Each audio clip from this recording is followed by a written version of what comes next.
In Lebanon, drivers being told the westbound lanes of West Main Street at Maple Hill Road going to be shut down for an extended amount of time due to a serious injury crash, apparently involving a motorcycle. I'm Ken Weaver.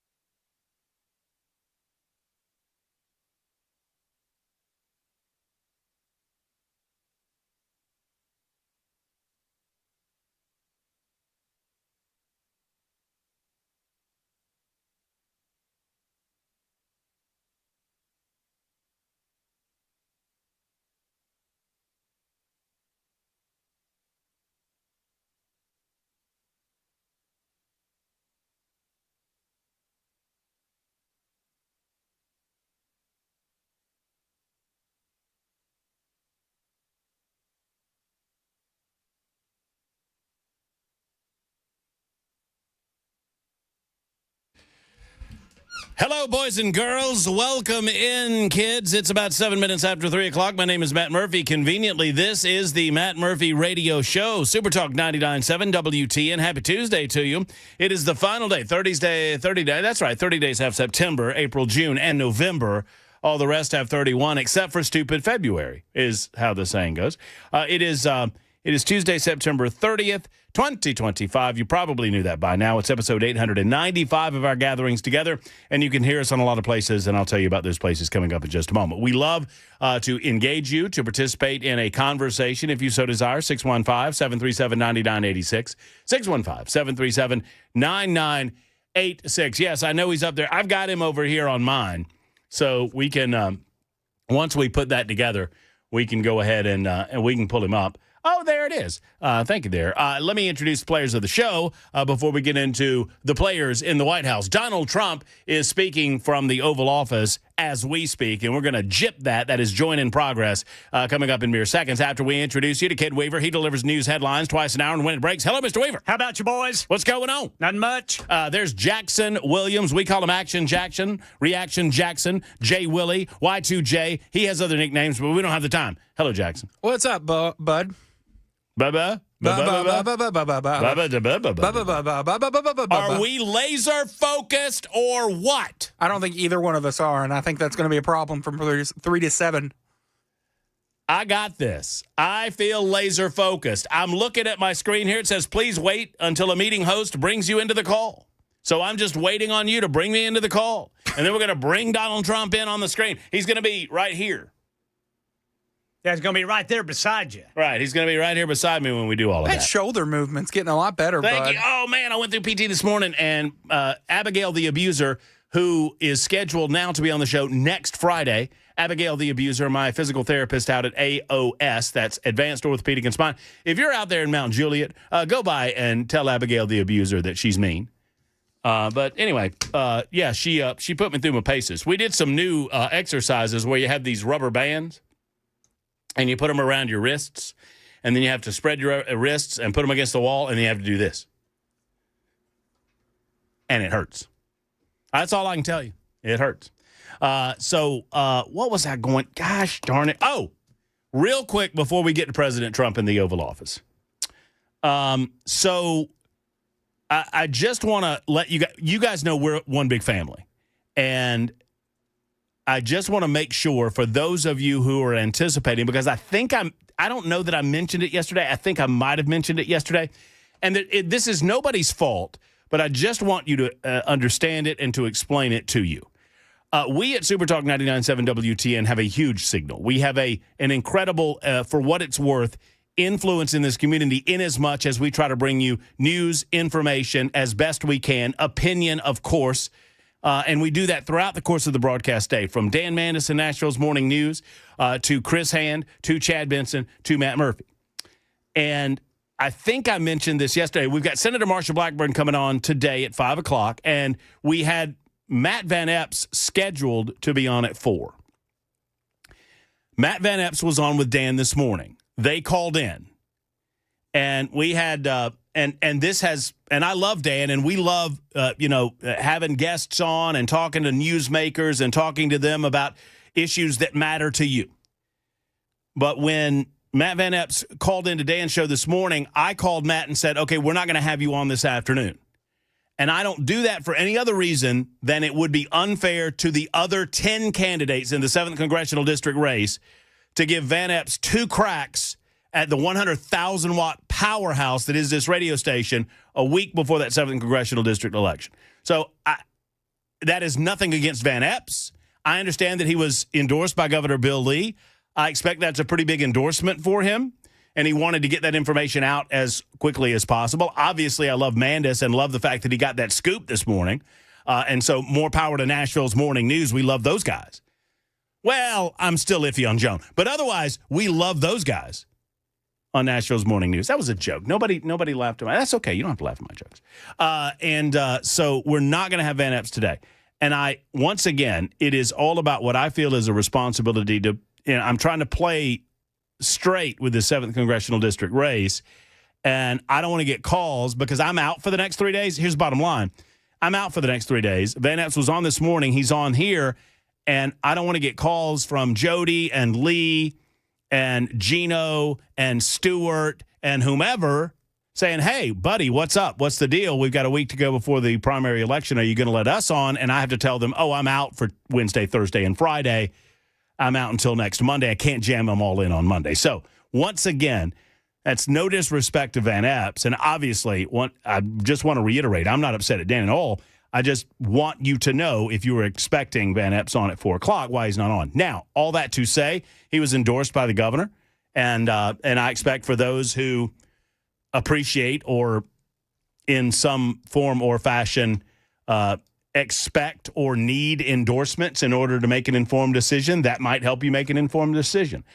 I'm not an endorsement guy, and by the way, people have asked me to be an endorsement guy over the years. I don't know why anyone would respect my opinion on these matters, but I suppose some do. And in that regard, some have. I don't endorse people. I expect that you do your own homework. If you ask me how I would vote, I'm happy to tell you how I would vote. I'm happy to tell you who I will vote for in any given election that I'm a part of. If you called me today and told me who I would vote, who you're going to vote for in the 7th Congressional District, I would tell you that I don't know. Because I really don't. Good candidates in that race. That's a toughie.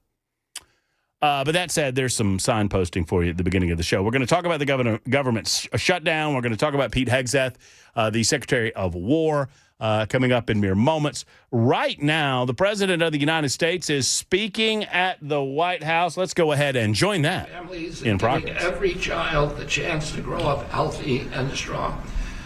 With American innovation and leadership, we can make our children healthy again. Bobby, do they know why there's quite an increase that's taken place over the last number of years? Do they know why that? Do they have any idea why that's happening? We are doing that research, and Jay Bhattacharya can talk about that. We're doing that research now for the first time. We're focusing on that, in particular colon cancers and these cancers that never affected children before. And suddenly are epidemic in our children, and we're going to find the causes. They're environmental causes. We're going to identify. Oh, look at that little kid! Did you see her? She coughed into her. She coughed into her arm like she's supposed to. Good for you, little girl. President Trump for signing this historic executive order directing your administration to use advanced Jackson wouldn't have done that. technologies to cure childhood cancer. Oh, we just sneezed right on the President of the United States. The administration is advancing the NIH. You're never going to the White House, buddy. Cancer data initiatives, coordinated pediatric, adolescent, and young adult rare cancer, first launched under President Trump's direction in 2019. When I was a young medical student in the 1990s, I had the privilege of spending a month in a pediatric cancer ward treating children with cancer. And I have to say it was the most difficult month of my life. I left for home every day in tears. Watching little children cope with a deadly disease is hard. They should be playing with their friends, going to school, living their best lives. But instead, they bravely face cancer. These are the bravest kids I've ever met. I have tremendous admiration for the scientists who devote their lives to finding cures for kids with cancer, for the doctors and nurses who take care of them, and for their parents who suffer alongside them, care for them, and love them. This year, nearly 9,500 children will be diagnosed with cancer in the U.S. In the mid-1970s, the 5-year survival for cancer was 58%. Today, the cancer survival rate for children with cancer is 85%. This is because of the tremendous investments we've made in treating childhood cancer, in researching it, and it's worth celebrating this achievement. But I say that 85% is still too low. We need to be at 100. Whilst we still have a long way to go. The treatments these little kids undergo involve therapies like chemo or radiation that put them through hell. Even with 85% will be cured, the therapies themselves can cause health problems as kids age into adulthood. Nearly 60% of cancer survivors experience severe life-threatening complications in adulthood because of these treatments. And so we need better treatments so that we can raise the survival rate and reduce the side effects. This initiative builds on the CCDI's mission to gather data from every child, adolescent, and young adult diagnosed with cancer, no matter where they receive care. It aims to develop a platform and tools to bring together clinical care, research tools like molecular characterization and genetic information, tools that will improve preventive measures, treatment, quality of life, survival for childhood cancer. By uniting families, clinicians, and researchers, by harnessing the power of AI, CCDI will accelerate diagnosis, inform treatment, and develop the next generation of life-saving therapies. This is not about collecting data alone. It's about giving families hope. Just so you know, I'm sticking with this for just a minute.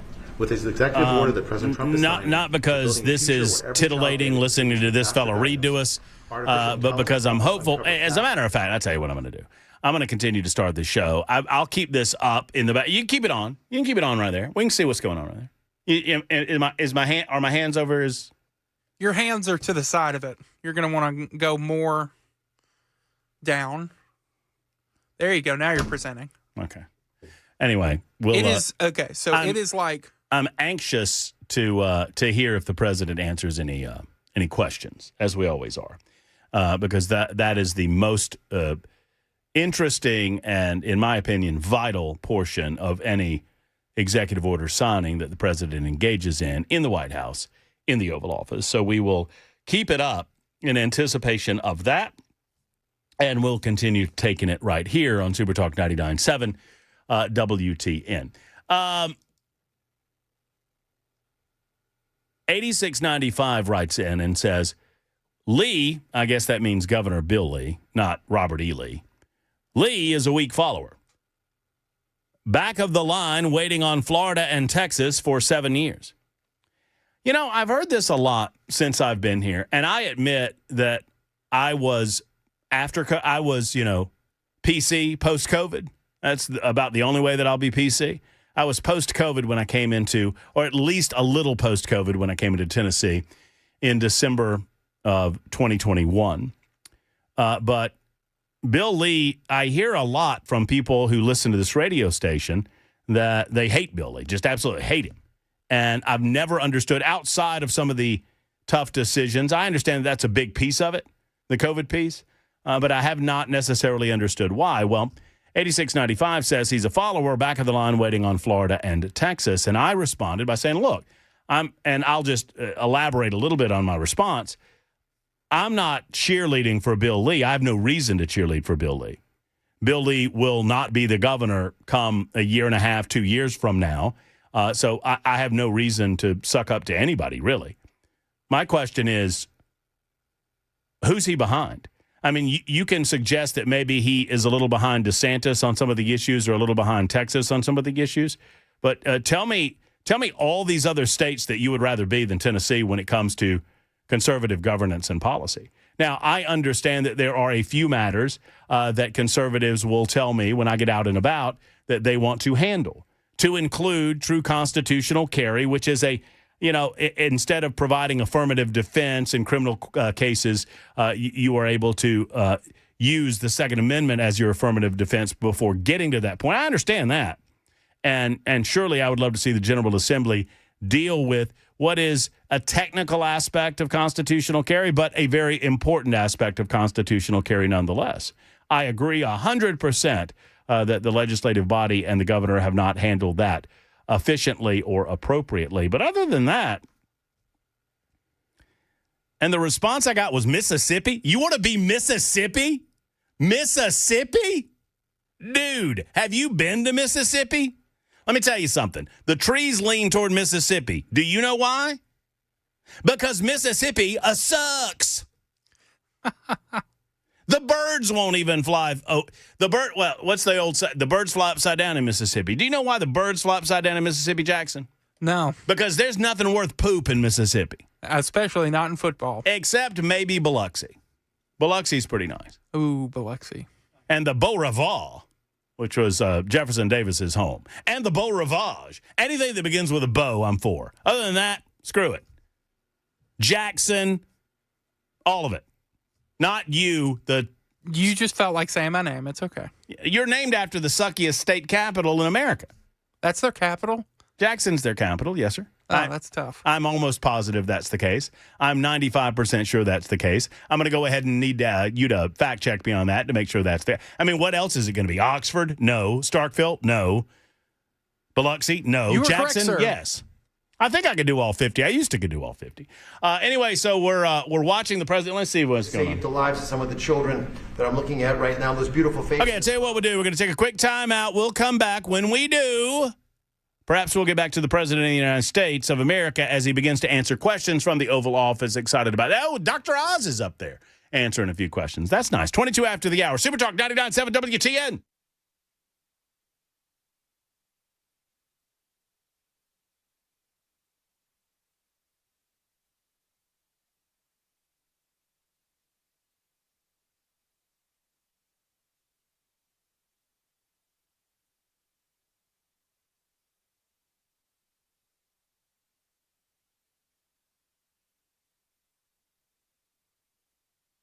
Hello, friends. It's Matt Murphy, and I want to talk to you for a moment about Tennessee Men's Clinic, because Tennessee Men's Clinic has the goods that can get you better, guys. And let me tell you something. If you are dealing with a less than optimum performance in intimate matters involving you and your significant other, it can impact that relationship. It can wreck your confidence. It can wreck your mental health, even your sense of identity. Of course, I'm talking about ED here, man.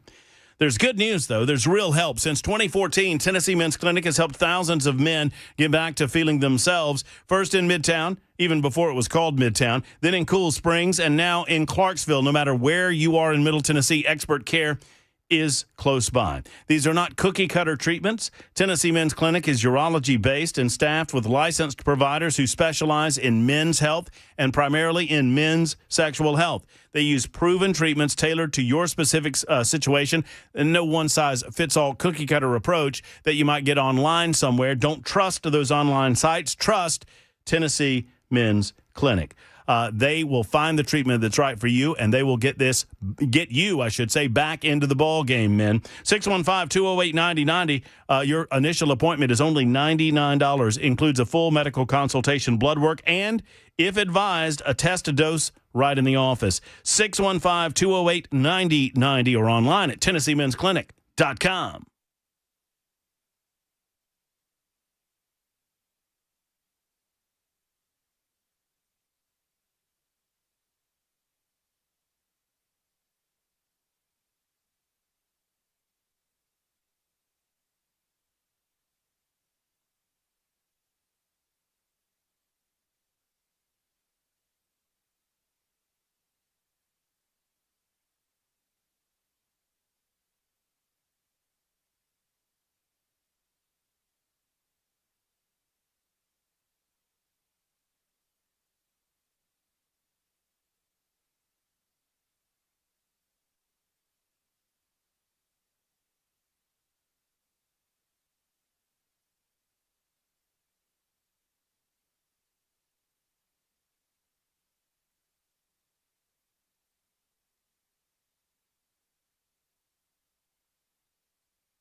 And President Trump announcing drug prices are coming down. Details at 3:30 on Super Talk 99.7 WTN.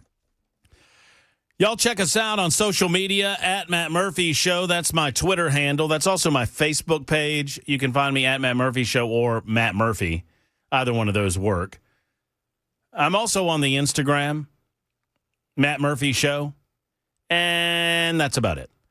At Matt Murphy Show on X is where you'll find me most often. Oh, by the way, you can also find us over in the YouTube chat. I oftentimes check in there. You chatters over on the YouTube side are absolutely crazy. You're mentally insane.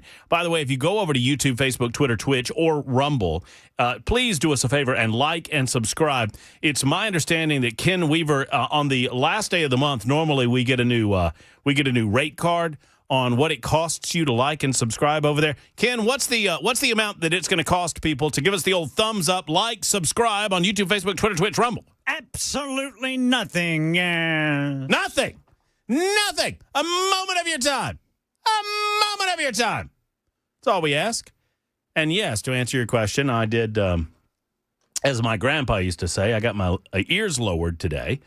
Thanks to Brian over in MJ. Y'all go over to Brian and tell him I said hello and thank him for the good job that he does. He told me this morning that every time that I get my hair cut and someone asks me about it and I mention his name, that he gets somebody will text him or stop by the man cave and say, hey, man, I heard you cut Murphy's hair. So y'all do that, would you? Because I love Brian to death. What happened to your hat? It got hot in here. It's getting hot in here. Take off all your clothes. I am getting so hot. I'm going to take my clothes off. Laser focused. Laser focused on the show today. Laser focused. That was their attempt at a modern joke. That song came out in 2003. When you were still crapping in your pants. No, he hadn't even started yet. Probably. Oh, no, wait. Yeah, he had. That would have been 3. Oh, yeah.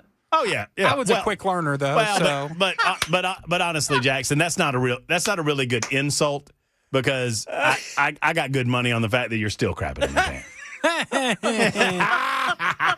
I vehemently deny those allegations. Vehemently, do you? That's a hell of a denial. Is that a correct word? A vehement.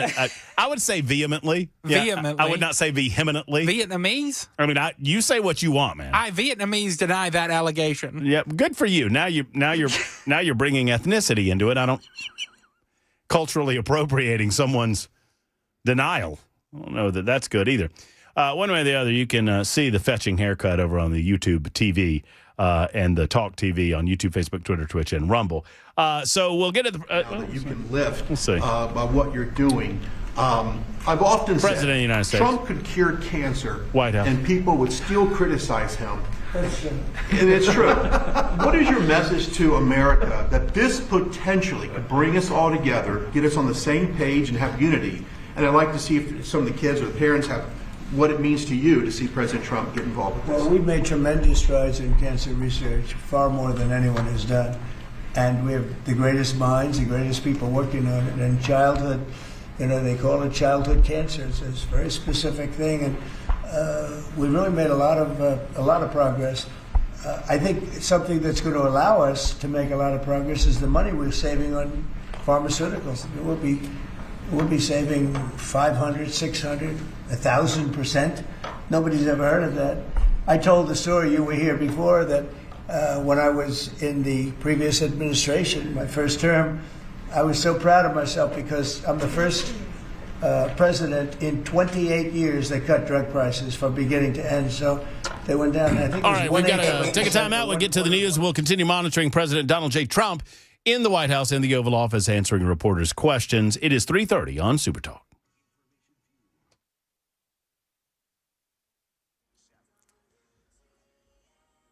I'm Ken Weaver with your top stories. Drivers right off the bat in Lebanon. The westbound lanes of West Main Street of Maple Hill Road said to be shut down for an extended period of time today. This is due to a serious injury crash involving a motorcycle. Big heads up if you're going to have a flight to catch or someone to pick up from Nashville International Airport this week. Single lane closure scheduled starting at 10 o'clock each night until 6 o'clock in the morning. Starting tonight, that'll be lasting into the first part of October. Leave early. is the advice that BNA is giving. Full forecast in 5 minutes. President Trump this afternoon announcing drug prices coming down as a result of a deal with drug maker Pfizer. Pfizer is committing to offer all of their prescription medications to Medicaid, and it will be at the most favored nation's prices. It's going to have a huge impact on bringing Medicaid costs down. The president said the cost of some Pfizer drugs could see decreases in price of 50% to 100%. And he says that other drug makers will be coming on board in the near future. Secretary of War Pete Hegseth today addressing senior military leaders at Quantico, outlining his vision for a new direction for the department, highlighting 10 new directives, including new standards for combat arms positions. But when it comes to any job that requires physical power to perform in combat, those physical standards must be high and gender neutral. If women can make it, excellent. If not, it is what it is. If that means no women qualify for some combat jobs, so be it. Among other initiatives, Hegseth called for eliminating at least 20% of four-star general positions and merging several commands to increase efficiency. That's the latest news. Traffic and weather next. I'm Ken Weaver, WTN News.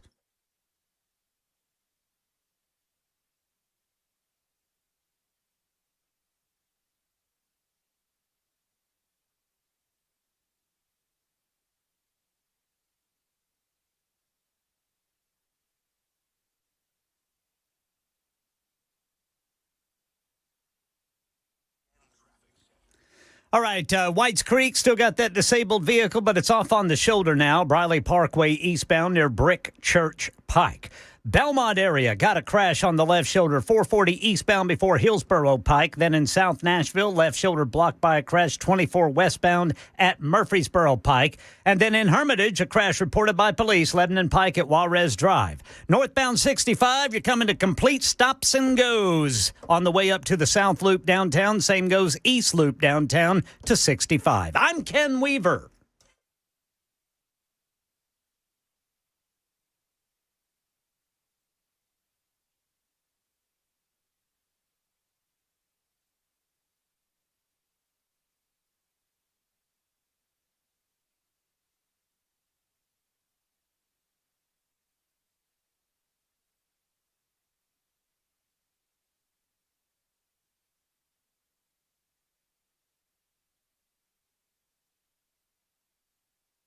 Hey, friends, it's Matt Murphy for Stoltz Co.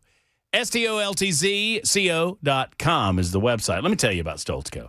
If you're looking to build something on your property like a garage space, to give you a little more wiggle room, maybe an area where you can store all those, holiday items, Christmas and Halloween items, and perhaps it's a place where you can, fool around, a little man space area, or perhaps it's a she shed, or perhaps it's a pole barn as an equestrian space, or an event space, or just a garage.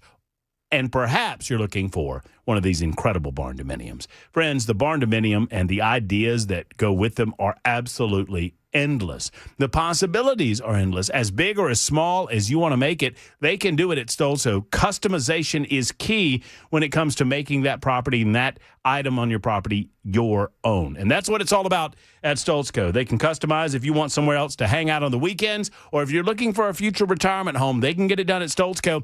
And it's turnkey, baby. They can give you get the ideas out on the table. They lay out some plans and off they go. And before you know it, they're handing you the keys. That's what it's all about at Stoltz Co. Go to STOLTZCO.com, StoltzCo.com, or call at 615-622-5992, 622-5992 for our friends at Stoltz Co.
Friends, if you've not been to Genesis Diamonds in recent days, recent weeks, you need to stop in and see what they have done. It's pretty cool what's happening in Green Hills. Now, I love Cool Springs. Don't get me wrong. Cool Springs is great. But Green Hills, Genesis has totally reimagined a brand new state-of-the-art showroom. It is the most beautiful, most modern, and incredible jewelry showroom in the United States of America. Double the size of their old showroom, tons of new showcases, an artesian coffee bar. That's a very, very fancy word, artesian. Plus a relaxed and comfortable customer lounge. It is luxurious, it is warm, it is inviting, and it is for you. That's the bottom line. It's the jewelry showroom that sets new standards, and it's all about customer comfort and making sure that you are taken care of as you experience your diamond buying. There's also an entirely new section devoted to luxury pre-owned Rolex watches, which is pretty cool.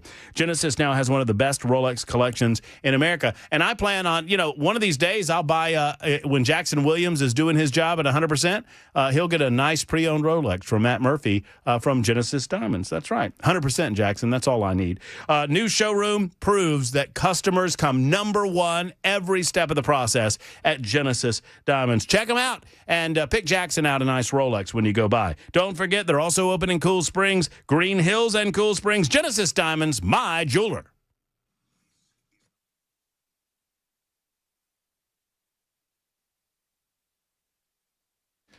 All right, DJT is currently he is making an announcement, an executive order announcement for pediatric cancer patients, and they're sharing their stories with Donald Trump. And I just want, a little girl just shared her story. It was very, very sweet. Fantastic. How about somebody else? I love hearing this.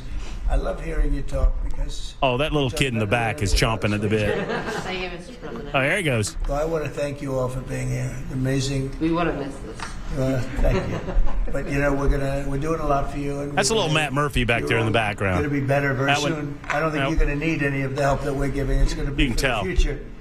But I want to thank you for being with us, and I'm going to bring them back to a room. We have a room where we have lots of hats and things in the back, and would you like to go back, and we'll pick some nice presents. Yes. And we'll get rid of the wonderful people of the media. Do you like the media? They're nice, right? They have good days, right? They do, actually, they do. Thank you very much. That's beautiful. That's really good. And thank you. We're not going to top that, so I want to just thank you all very much. Thank you. All right, there you go. There's President Donald J. Trump understanding the room and understanding that it's time to shut it down, and so we will summarily shut it down as well. That's the president from the White House announcing an executive order on pediatric cancer patients, and had some of those kids in the White House with him making that announcement. It was very sweet. Super Talk 99.7 WTN, 615-737-9986. So I mentioned I'm out tomorrow and Thursday and Friday. I want to tell you this story. I have told a brief version of this story on air in the past. And I cannot tell you, I do not have any children of my own. My wife and I have never been blessed with children. But my brother has two. My sister, my oldest sister, who I don't talk to Karen as much as I talk to Brian, but Karen has two from way back. And we love them too. But my brother's kids, Clara and Alex, I'm leaning on one of those. I got to have one of those, to succeed for me. You know what I'm saying? If you're an uncle, you got to be that uncle that they love so much that they'll take care of you when you're done. You know what I'm saying? Oh, that's what I figured you brought me here for. What, to take care of me when I'm done? Yeah, well, I figured that's what... The way we're going, Jackson, I feel like I might outlive you. You're just going to strangle me one day? I was about to say, and it's probably going to be at my hand. I'll outlive you in prison somewhere, but I'll still be outliving you. Well, you'll be taken care of. Well, it's true. Three meals a day, a bed? Or two, or I don't know how many they get. How many meals do they get in prison? Ken, how many meals did you get in prison? Some days you're sassier than others. For crimes against woodpeckers. I got 3 meals a day, and it was all turkey. I figured it would have been woodpecker. Instead of a teardrop, Ken gets a feather. Right, well, on his little, on his cheek.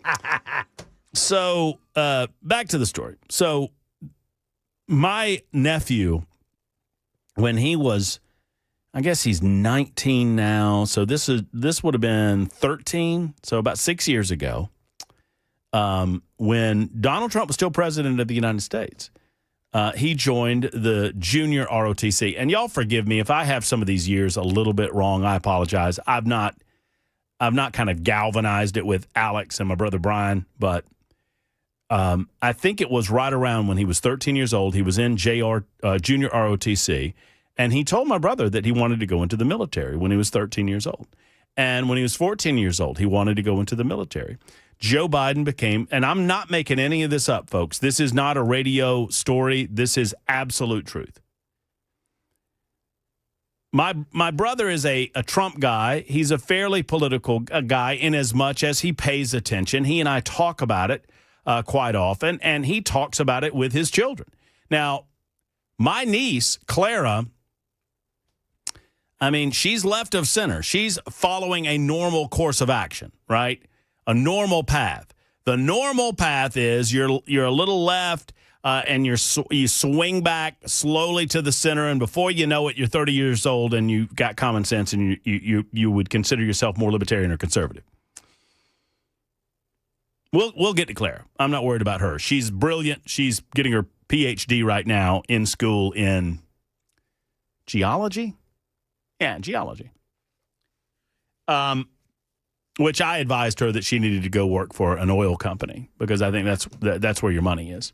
Either oil, you got several options. You can go work for environmental groups. You can work for oil companies. You can work for the government.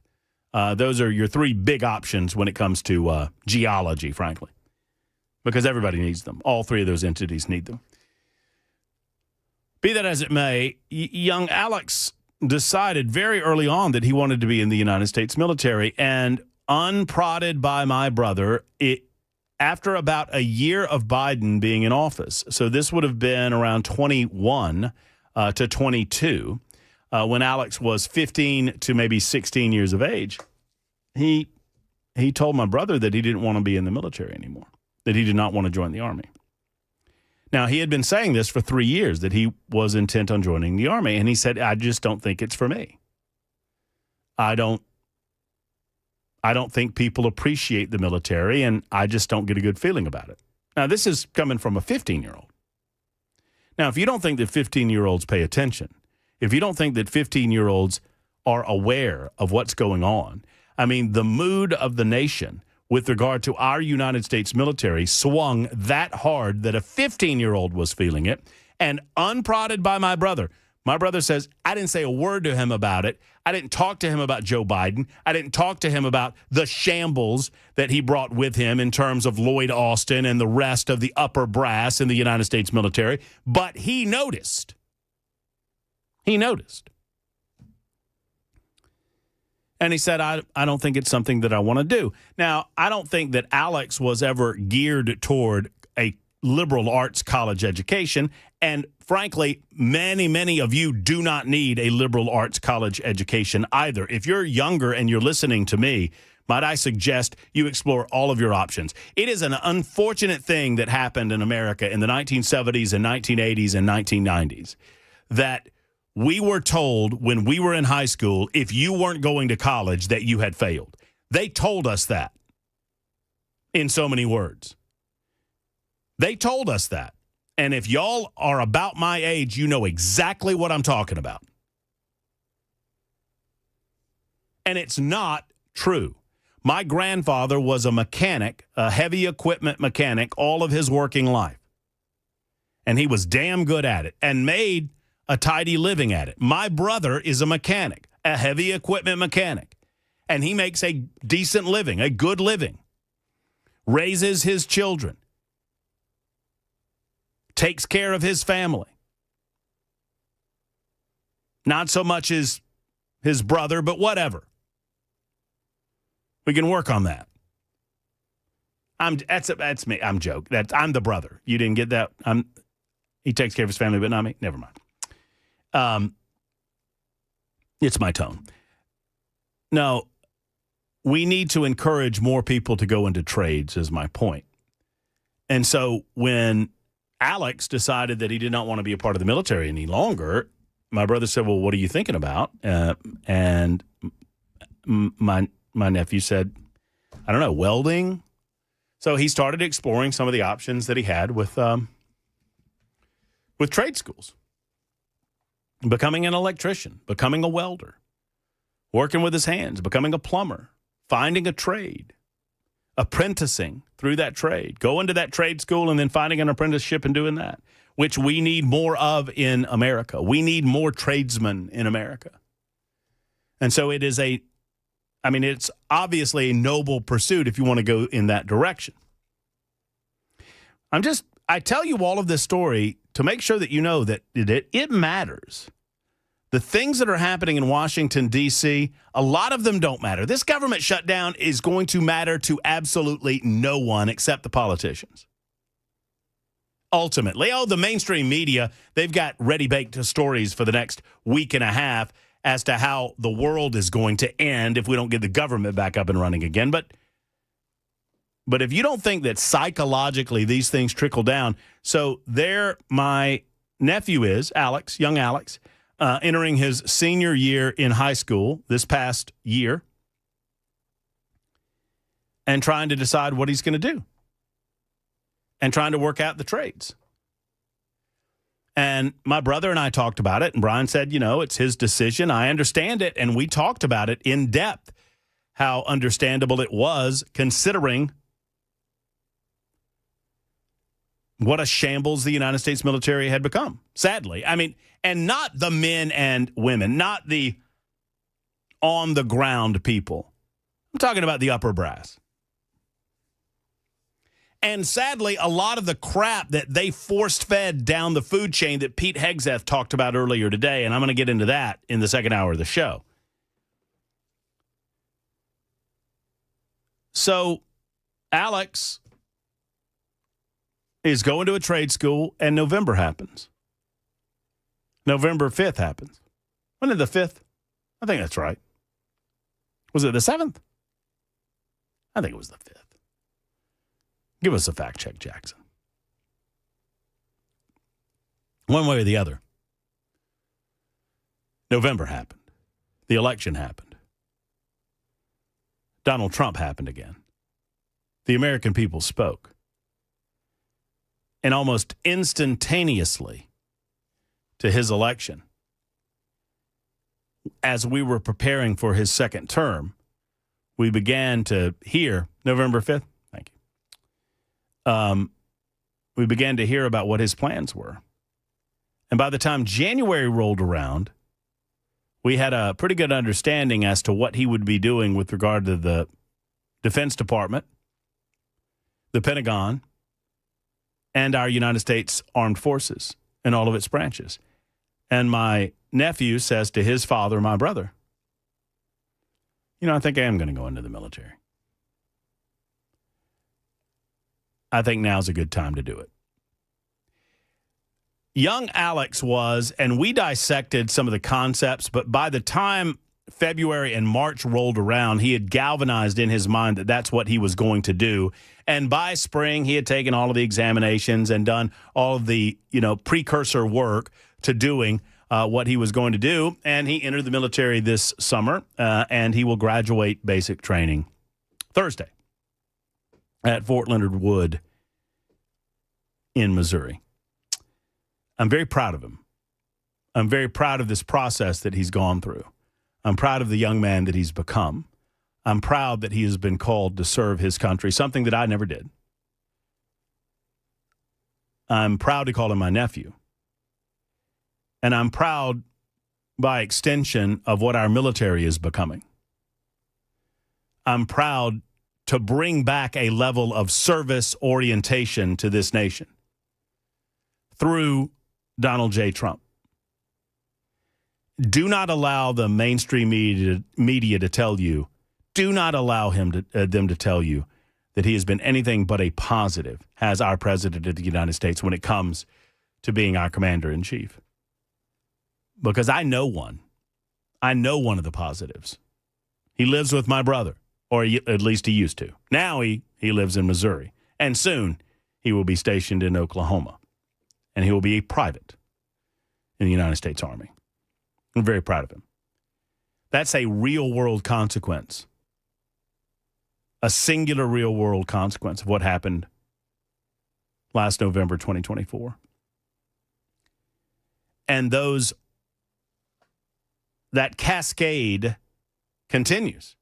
And it happened today. And I connected these two things. I connected Alex making the decision that, yes, he did want to join the military. And it was a very adult-oriented decision for such a young man, an 18-year-old man. And then I look at Pete Hegseth on stage today as he's speaking to these upper brass folk, these generals in the United States military, these admirals in the United States military, and laying it down in a way that the goats can graze on it, friends. We are no longer going to be a military that is focused on diversity, equity, or inclusion. We are not a military, quote, of one. We are units. We are singularly focused. And I absolutely loved every single moment of it. We'll delve into it in a moment. If you have a thought, 615-737-9986, or hit us up on the Super Text line. It's The Murphy Show on Super Talk.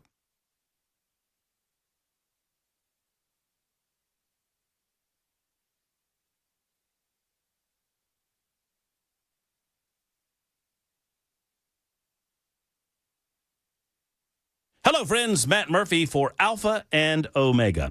Let's throw some stats at you. Will you listen for just a moment? 70% of cyber attacks target small to medium-sized businesses. 70%. If you're a business owner without adequate cybersecurity, you're just waiting for a disaster. And folks, do not wait for this disaster to happen, because it can happen to you if you're not properly taken care of. And what I mean by that is Alpha and Omega, of course. They are your IT experts. They handle all things computer in your business. Frankly, folks, if you're a business owner, why are you wasting time worrying about your computer system? Why are you wasting time worrying about your email? Why are you wasting time worrying about cybersecurity? You should be focused on, well, growing your business, and allow Alpha and Omega to take care of the rest. If your IT contract is coming up, are you adequately taken care of if you're a small or medium-sized business? I mean, if you're a large business, for that matter. If you don't have Alpha and Omega in your life, I would suggest you are not. Give them a call today at 615-784-0096.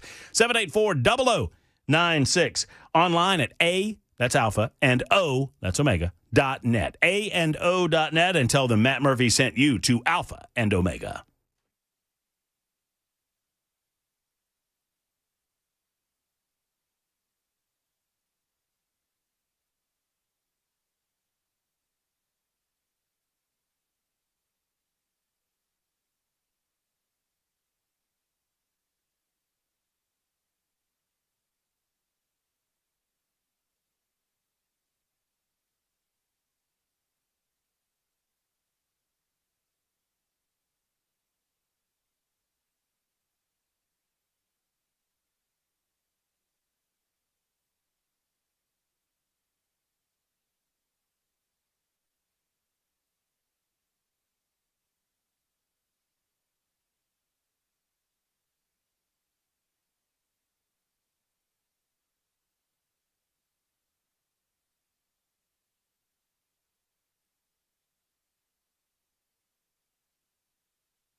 President Trump says his administration has reached a deal to bring down drug prices. This story and more at 4 on Super Talk 99.7 WTN. Super Talk 99.7 WTN. Matt Murphy and you till 7 o'clock tonight. Glad to have you with us. We'll be talking about the announcement from the Secretary of War, Pete Hegseth, earlier today at the, I guess he was at Quantico. I almost said he was at the Pentagon. He was not at the Pentagon. He was at Quantico.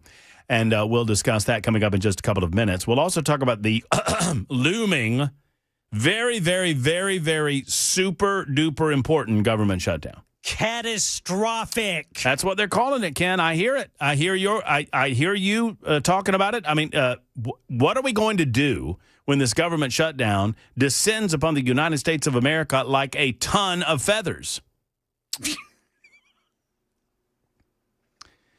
You know, I remember, I was talking to Chad about this during the break, and he remembers as well. Barack Obama decided that he wanted to make one of these things as painful as possible because he thought everyone would blame the Republicans, and sadly, I think they did. And he put like barriers and whatever around monuments. I remember I was in Washington, D.C. during a part of that shutdown and went up to the World War II memorial, and there were like little barricades around the memorial. Oh, don't come down here. They actually had people stationed at the memorial where normally there were no people stationed at the memorial to make sure that you didn't move some of these stupid barricades and go to see the memorial. Like, y'all following me? They employed people to stand where otherwise people would not be standing during the government shutdown to tell you could not look at what you otherwise could have looked at without anybody there. That's how stupid, absolutely stupid some of this stuff is. We shall discuss on Super Talk 99.7 WT. And it's 4 o'clock.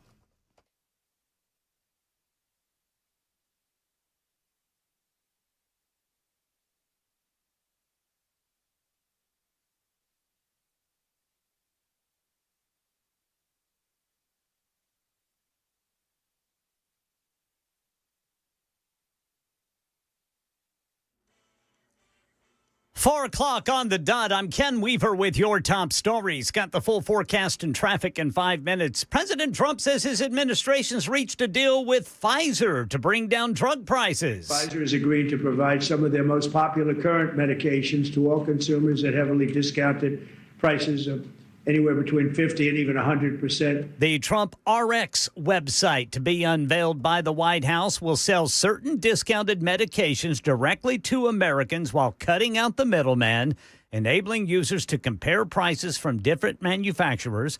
Pfizer is the first manufacturer to sign up. The Trump administration says there will be more. Secretary of War Pete Hegseth today addressing senior military leaders at Quantico in Virginia. Foolish and reckless political leaders set the wrong compass heading, and we lost our way.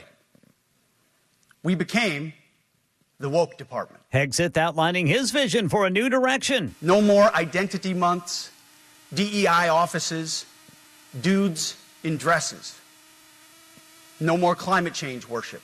No more division, distraction, or gender delusions. No more debris. Hegseth highlighting 10 new directives, including tough new standards for combat arms positions, regular PT tests, changes to grooming standards such as no beards unless you're special forces, among other initiatives. Hegseth called for eliminating at least 20% of four-star general positions and merging several commands to increase efficiency. Turning Point USA's college tour returning to Utah today for its first event since its founder Charlie Kirk was assassinated on a college campus there. Here's ABC's Alex Stone. Making a stop at Utah State University in Logan, Utah, about 2 hours north of Utah Valley University, where Charlie Kirk was killed, Turning Point USA is resuming its college tour. The event was scheduled before Kirk's death, and Turning Point USA sees it as a showcase to finding its path forward without Kirk at the helm. The college tour is being headlined by some of the biggest conservative names like Tucker Carlson, Megyn Kelly, and Glenn Beck. Alex Stone, ABC News. Good news for buyers, not so good for sellers. ABC's Jim Ryan says home prices slipped again from June to July. It was the fifth consecutive month of lower home prices as measured by the S&P Totality Case-Shiller Index. Year over year, though, prices rose 1.7% from July of last year to July 2025. Among the 20 cities surveyed in the index, New York home prices showed the largest annual gain at nearly 6.5%. That's the latest news, traffic, and weather next. I'm Ken Weaver, WTN News.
Stop and go. Looks like 65 northbound to the South Loop. Same thing for the North Loop going northbound.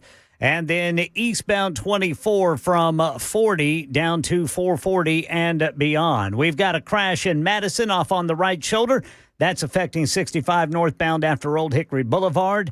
And in Columbia, Murray County, Highway Patrol says a truck hit a rock wall and burst into flames. 65 southbound past Columbia. That'll be exit 46. I'm Ken Weaver.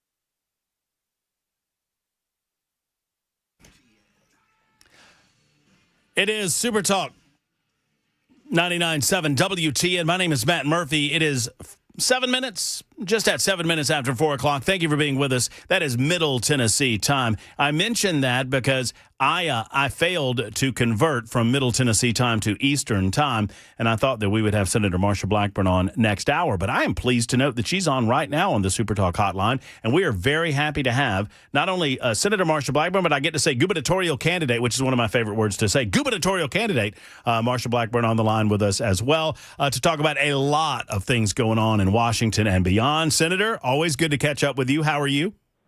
I am doing well, and you are so correct. There is so much that is going on, and at 5:30 D.C. time, we will go to the floor, and we will again push and vote for a clean funding extension, a clean CR, and try to keep the government open. And the Democrats are, most of them are voting no because they want $1.5 trillion in new spending in order to pass a 7-week clean CR. And so, the media's tried this in the past. And Senator, you've been around a long time. You've seen a lot of these come and go. Obviously, folks that work within government, they don't want a disruption in their work. And I understand some of those aspects of the problems that a shutdown can cause. But we see the mainstream media, I call them #NeverCNN and some of these other networks. I mean, they're losing their minds over this. It is a Democrat creation designed to try to panic the American people. And I don't think it's going to work. Well, I don't think it's going to work either. And, Matt, you're exactly right. This is Chuck Schumer's idea. He has been assembling all of these leftist organizations in a war room for weeks, trying to plan for a government shutdown. They want to end the rural health agenda. They want health care for illegal aliens. They want, as I said, nearly $1.5 trillion in new spending. And what we're saying is no. We are going to, you've already voted for this budget. We are going to continue these funding levels, and we are going to work to pass the rest of the appropriations bills so that we move from a Biden budget to a Trump budget. And we'll give them the opportunity every day to vote for a clean CR and to get about the work of the people of the country, passing these appropriations bills, confirming President Trump's nominees, and getting them to work in the administration. Do you feel comfortable, Senator? I think most of America has your back on this, and I think you have their back. I think the Republicans are absolutely right. Typically, however, we see some cracks in the armor on the occasions that these things come up. Are you comfortable and confident that the Republican Party will hold the line on this and guarantee that we don't see some of this overspending and spending on open borders and spending on, nonsense like transgenderism and cashless bail policy? I mean, all of the things that we've talked about in the past. Are you comfortable that we can hold this line and make sure the Democrats don't get what they want? Oh, I am. There are no gangs or side groups or any of that is taking place, because what the Democrats are trying to do is undo the work we did in the big, beautiful bill. They want to go back to funding NPR. They want to go back to building out a huge U.S. Department of Education. As I said, they want health care for illegal aliens. And what we are saying is no. We passed the big, beautiful bill. It is the law of the land. It is going to stand. And President Donald Trump is doing a great job draining the swamp and sending things back to the states.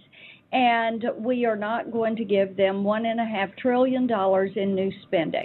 Do you feel like the CR is enough time to get those appropriation bills passed?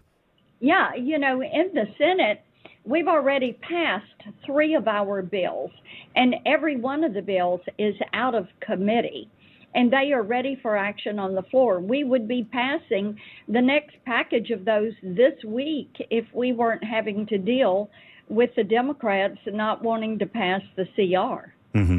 So you're comfortable that we won't see another round of this in November?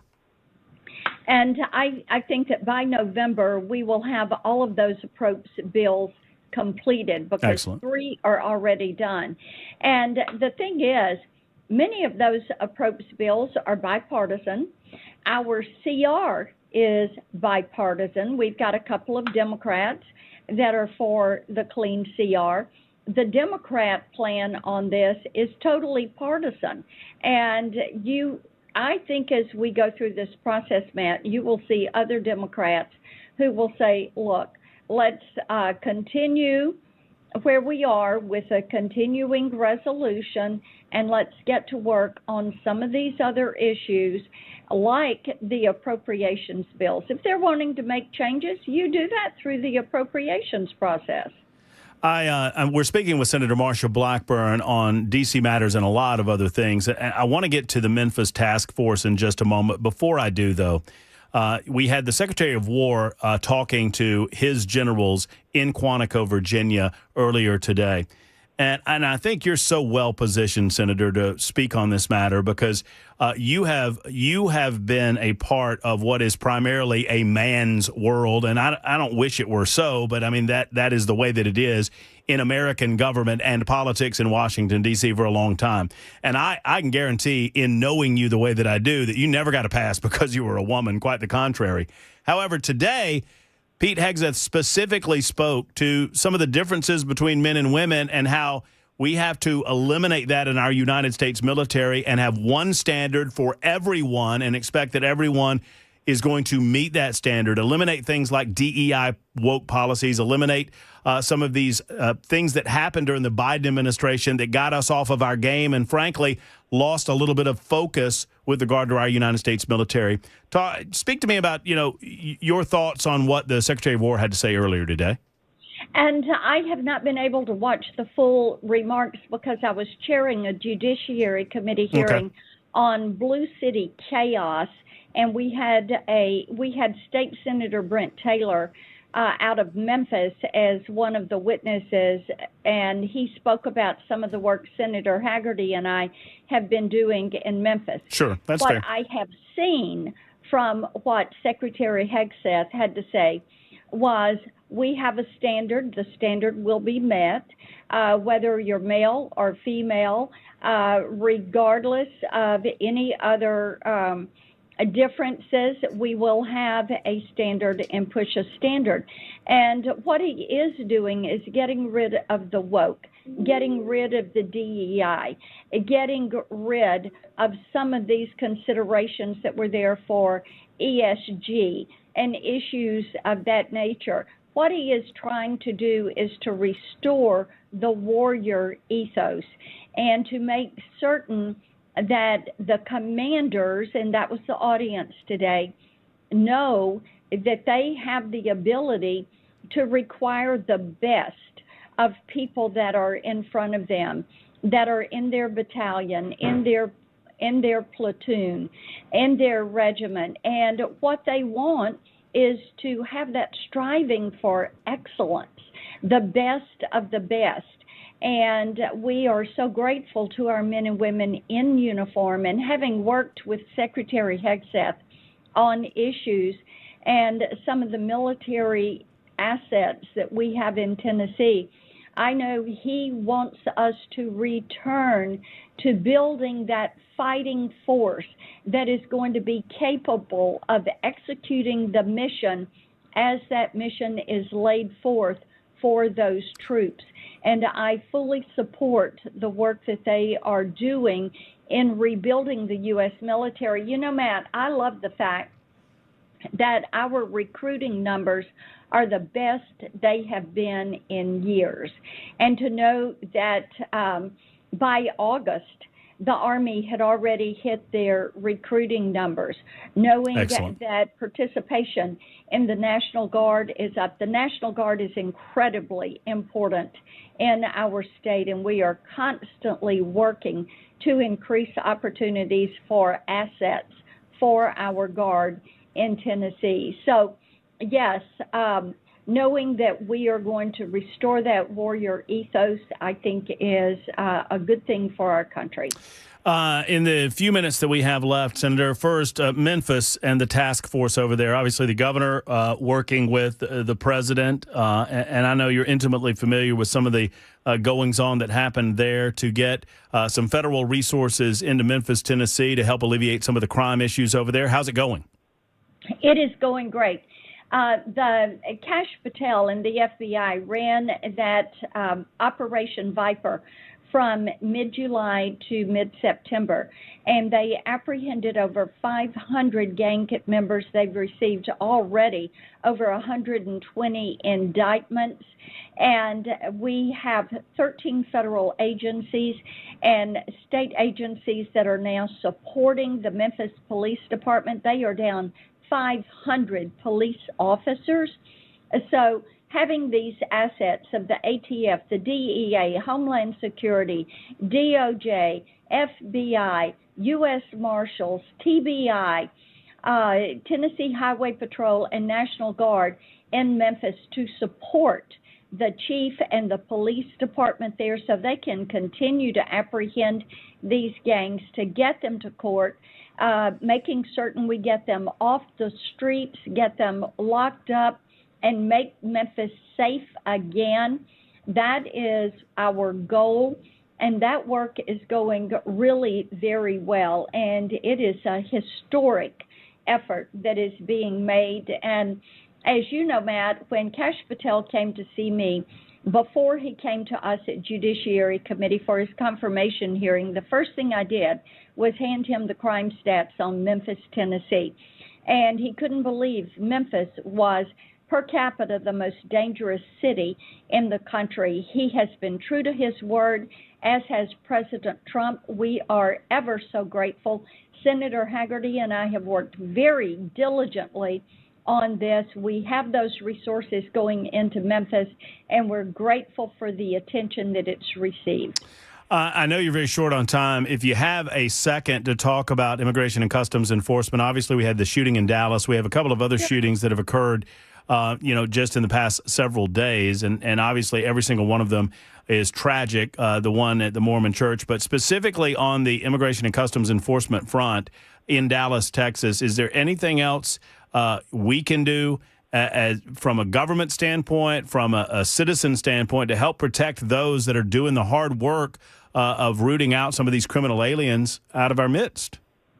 Yes, and stopping the demonization of our men and women of ICE. Mm-hmm. And the fact that you hear so much of this rhetoric on the left where they're demonizing ICE agents, that absolutely has to stop.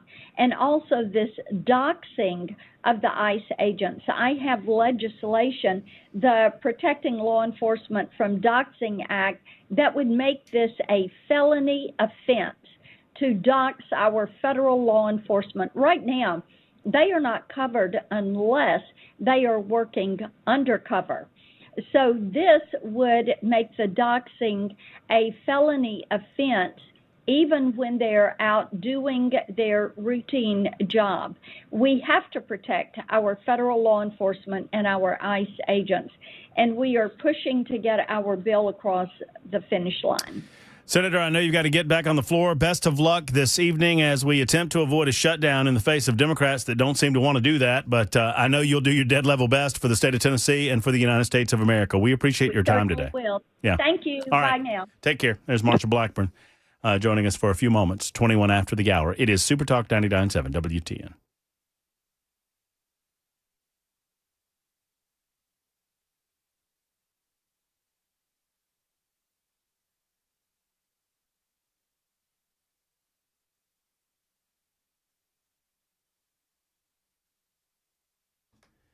Hello, friends. It's Matt Murphy. U.S. Pest hates bugs. I mean, it's as simple as that. I mean, J.K. can say it any way he wants. Erica can say it any way she wants. That's J.K. and Erica Brister, the owners of U.S. Pest.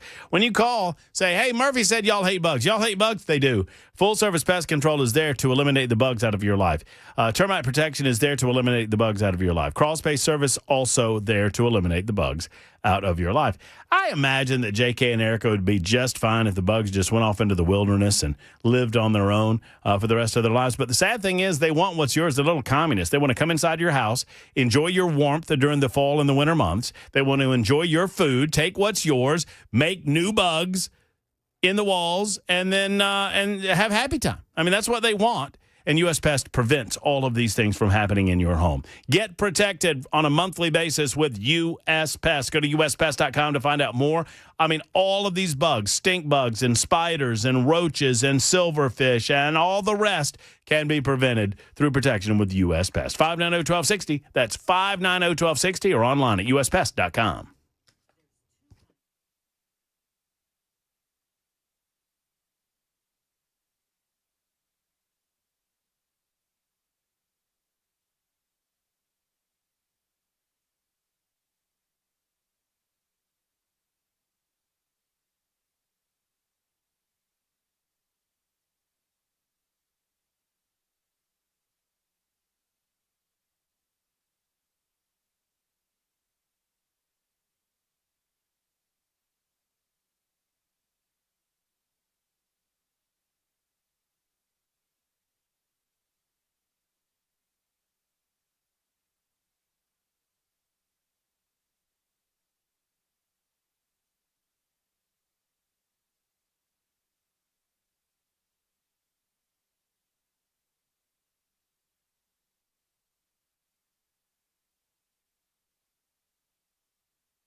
And President Trump promising cheaper drug prices. We'll let you hear some of that at 4:30 on Super Talk 99.7 WTN.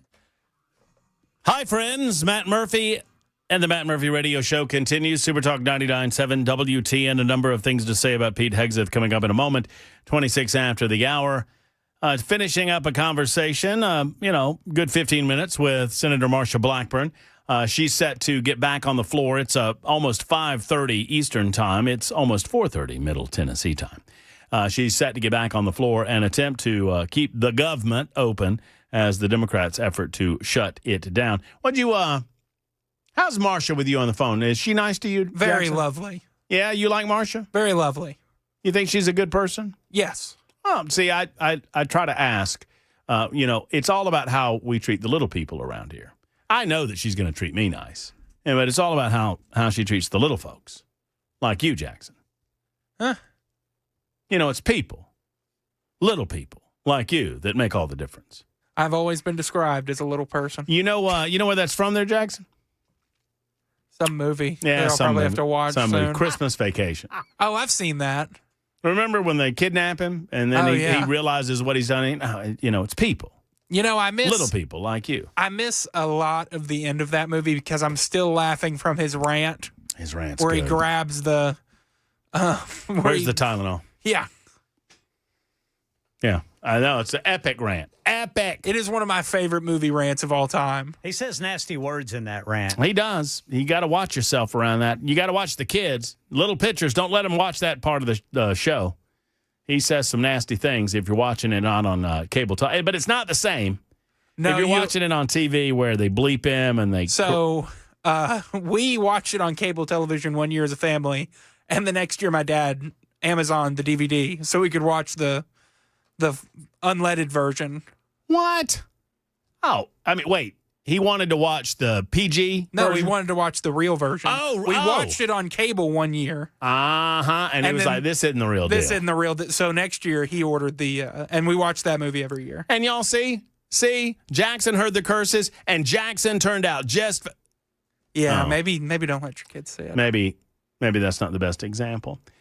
You were asking me about the 7th District. What were you asking me? Who do you think's going to win? I just can't get a read on it. We've met all the candidates, and I think most of them, a lot of the candidates. Yeah. I think they're all lovely people. But I don't live in the district, and I don't have a good read on it. I do not. All right, so here's what I want to do. Jackson asked me this question during the break. I said, ask me again when we come back from break. He's like, who's going to win this 7th District? And earlier today, Governor Bill Lee endorsed Matt Van Epps. Now, I'm not good when it comes to telling you whether endorsements matter or not. Obviously, Governor Bill Lee, for many of you, y'all don't like him, but he is beloved amongst self-proclaimed Republicans in this state. Marsha Blackburn is too. It's interesting.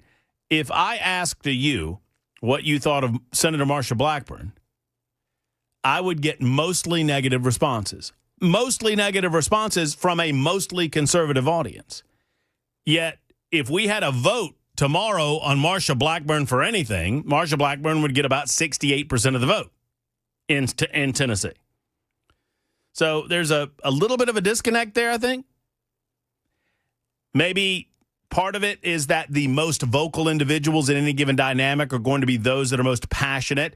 And while people support Marsha, they are not passionately supportive of Marsha, but those that don't like her are passionately focused on their dislike of her. So here's what I'm going to do, Jackson. I'm opening up the phone line, 615-737-9986.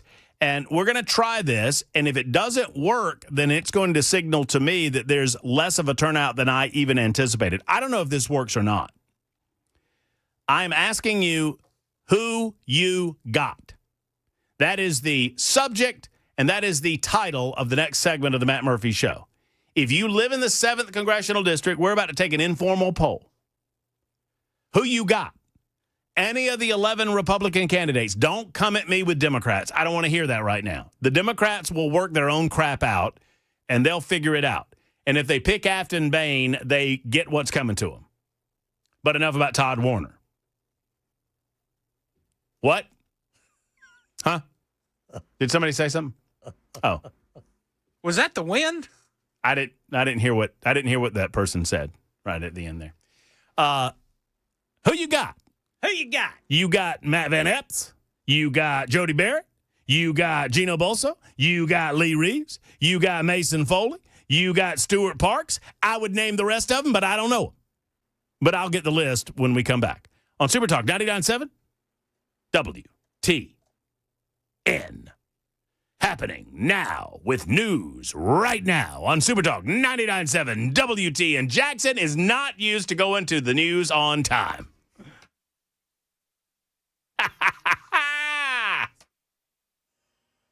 I'm Ken Weaver with your top stories. We've got the full forecast and traffic in 5 minutes, and the countdown is on towards a possible federal government shutdown at midnight.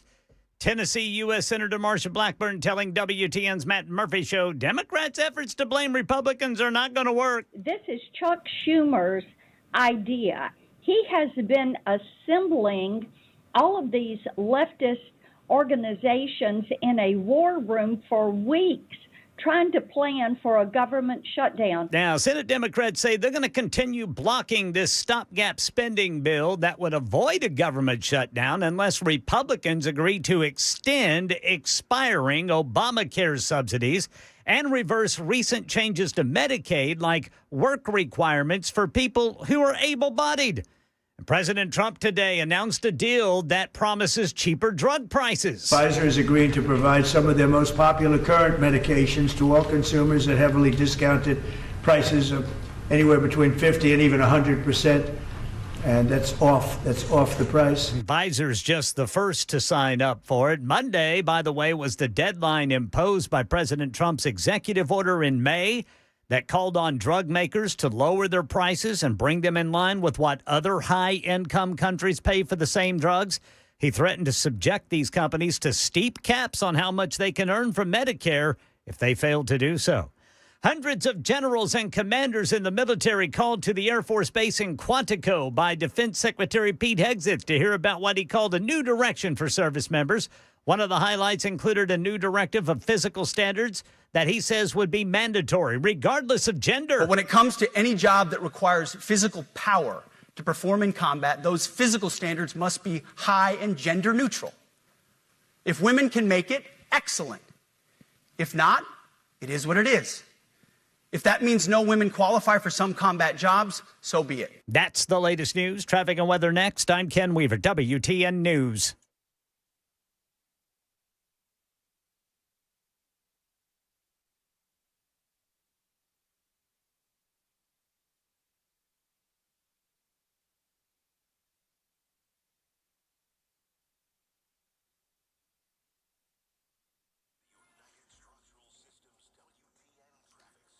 Madison, TDOT says there's still a crash on the right shoulder, 65 northbound after Old Hickory Boulevard. Then in the Gulch, we've got an injury crash. This is Broad and 14th Avenue North. Columbia Highway Patrol says that a truck hit a rock wall and burst into flames. This is 65 southbound just past Columbia at exit 46. I'm Ken Weaver.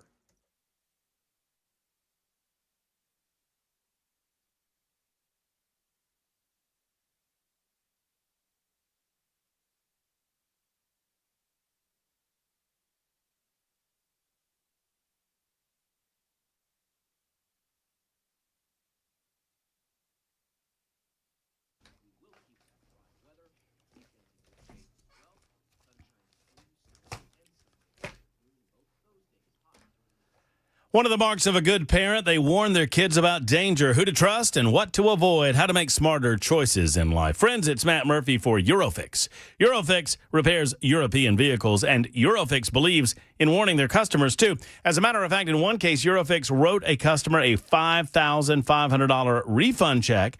Who does that? Well, Eurofix does that. They police themselves. They want you to know that not every auto shop will take advantage of you. Every auto shop, some of them might not tell you the real story, but Eurofix, they're not every other auto shop. They are fabulous. They don't cut corners. And some, other auto shops might not know what to do. Well, and not at Eurofix. They pay quality mechanics the right amount of money to make sure that they understand how to fix your vehicle. Eurofix makes quality repairs at below dealer pricing and has since 1999. Get a free 15-minute no-wrench inspection and a 3-year, 36,000-mile nationwide warranty on all the work Eurofix performs. Rental cars are available with every appointment. Stay on the road and off the tow truck. Family-owned for over a quarter century. 5 separate locations. Call Eurofix today at 844-EUROFIX. 844-EUROFIX online at myeurofix.com.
All right, so who you got? I got the list, but I only have 10. Everybody says there's 11. Oh, I like the music, too. Ken Weaver's jamming in the news closet. Oh, I like that song. You better watch out. You're going to bang into one of those walls. I think it's by the Dead Skunks. Is it now? I believe you. It is called upbeat, energetic, generic rock. One of these days, we'll get some real music on this radio station when Jackson decides that he's going to fill in, some of those folders with some real music. Maybe while you're on vacation. Hey, that's a good idea, Jackson. How about that? I'll come back and get a little surprise. Can you fix the TV, too? No. Can y'all tell that the TV's screwed up? No. You don't think the people on the on the Super Talk TV side can tell that this TV's screwed up? If you're blown up, maybe, but I can't tell. Okay.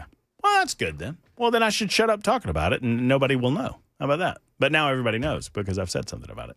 It's just got those little green alien dots in it. Looks all funny. So the redheaded stranger is going to check in with us at 5 o'clock today. She's going to a big some sort of zoning meeting, and I want to find out more about that. And I want to see if she gets a chance to talk to Representative Todd Warner because I got a couple of questions for that fella. I want to know when the last time Todd Warner saw Afton Bain.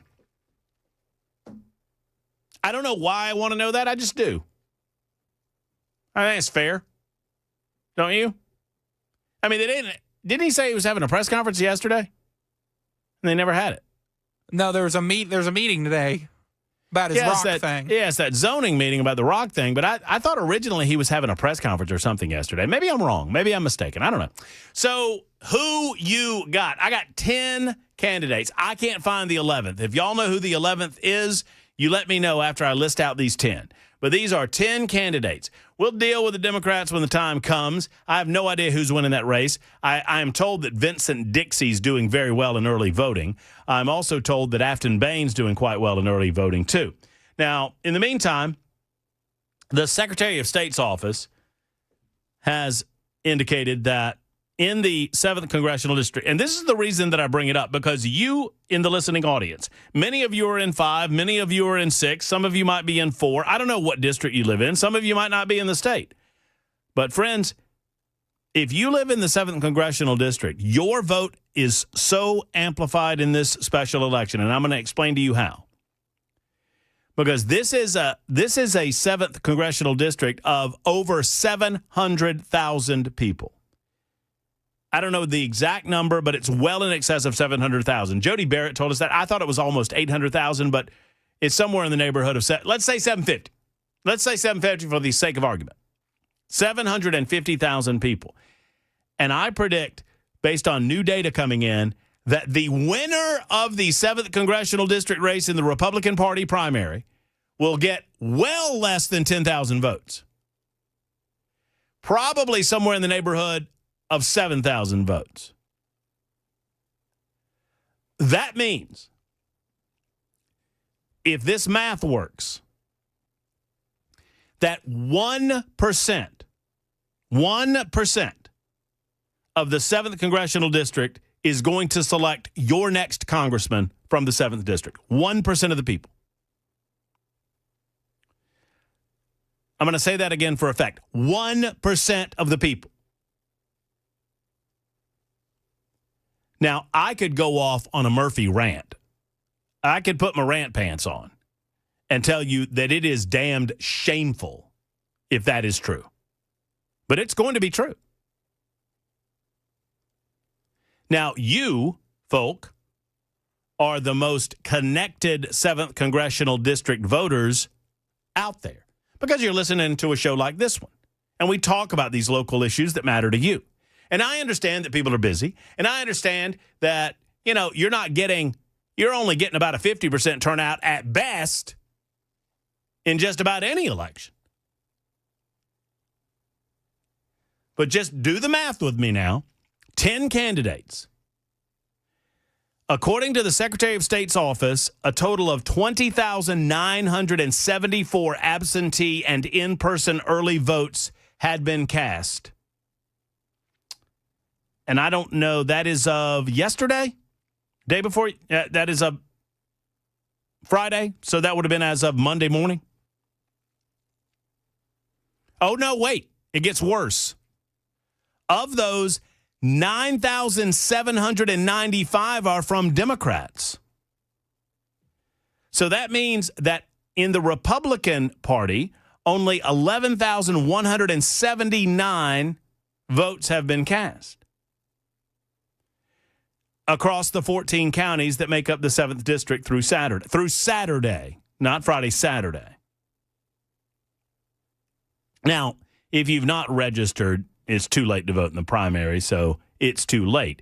And it will not be too late to vote into the primary until next Tuesday when voting day actually happens in the 7th Congressional District. And this is the only thing you're voting on. But if you work the math here, the expectation is even if we double those numbers, let's say you have the same amount of people that have already voted early, the same amount of people that have already cast absentee ballots, and you have another, let's say we get up to 14,000 votes. That means 28,000 votes in the Republican side of this. 28,000 votes on the Republican side of this. And let's say that the winner, and this is being overly generous, gets 20% of 28,000. I'm trying to keep the math as simple as I possibly can. So 20% of 28,000. That is 5,600 votes.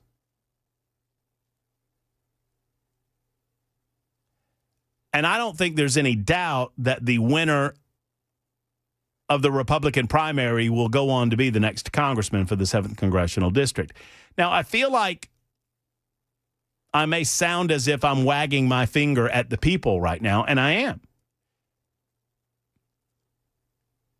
We are, as a radio station, one of the most listened to, and I don't take much credit for this at all. The greats like Phil Valentine and Brian Wilson take the credit for this. But we are the most listened to news talk radio station in Tennessee, bar none. And one of the top tier listened to news talk radio stations in the United States of America. And that is because of greats like Dan Mandis and Chris and Chad. I'm just a small little cog in that machine. And truly the greats that came before me, I'm just a small little thing in the shadow of Brian Wilson or Phil Valentine. The point being, I asked a question, who you got? I asked a question about the 7th Congressional District, and nobody has called about it. Nobody.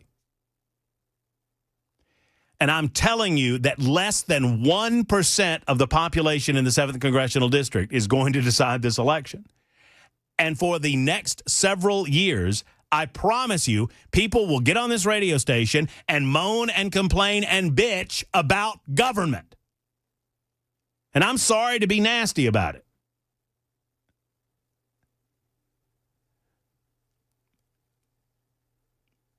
But it does not give me great confidence in the process when so few people seem to participate in it.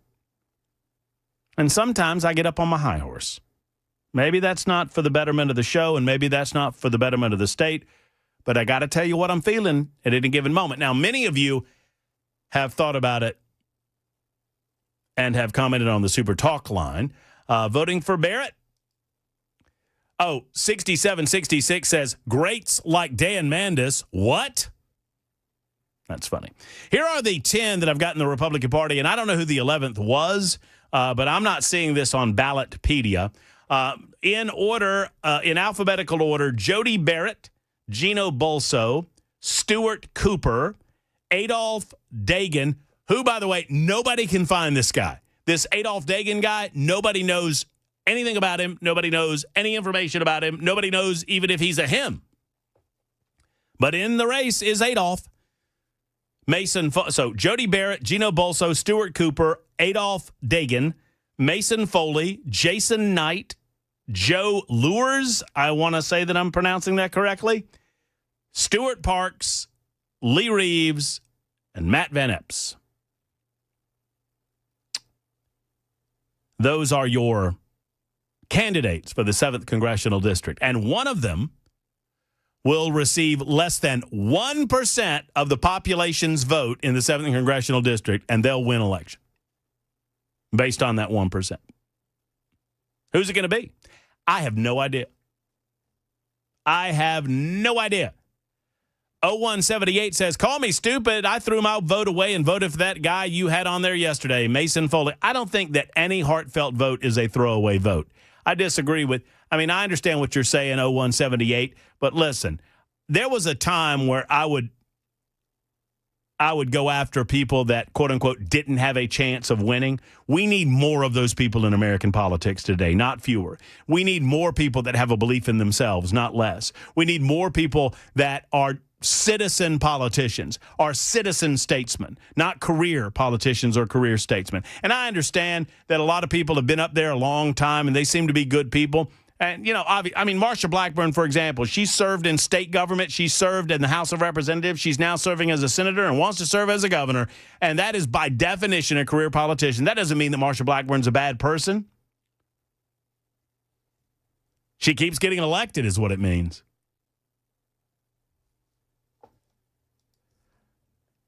'9368 says, voted yesterday. I used to only vote for president until I got older and realized how important it was to vote in all elections. Amen, brother. Amen. 1221 said, I'd vote for Afton if I lived up there. She looks like she knows how to party. That's funny.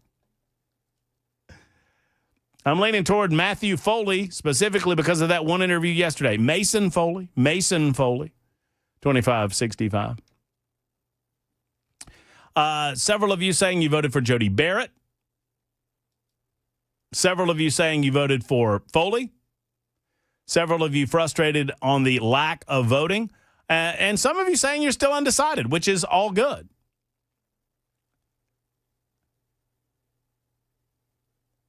$75.46 said Jody Barrett. So I'm getting a lot of Barrett votes.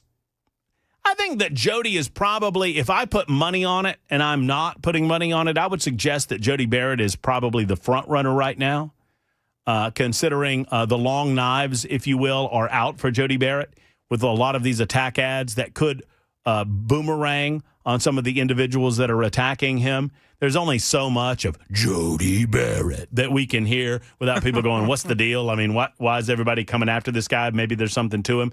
I think those things can boomerang on a guy when everybody else is after him. But there are people after Lee Reeves, too. Apparently, Lee Reeves houses illegal aliens or something like that, according to the naysayers. Then there's Matt Van Epps. Apparently, Matt Van Epps was, what is one of these attack ads is calling Matt Van Epps Tennessee's Fauci. Matt Van Epps, Tennessee's Fauci. To hear these attack ads, all of these people are just scum of the earth. When I happen to have met most of these people, and most of these people are good folk, and frankly, most of these people are going to vote in the proper fashion and in the same way 95% of the time. So, with that in mind, ask and ye shall receive. I got some calls on the 7th Congressional District. We'll get into those in just a moment. 52 after the hour on Super Talk.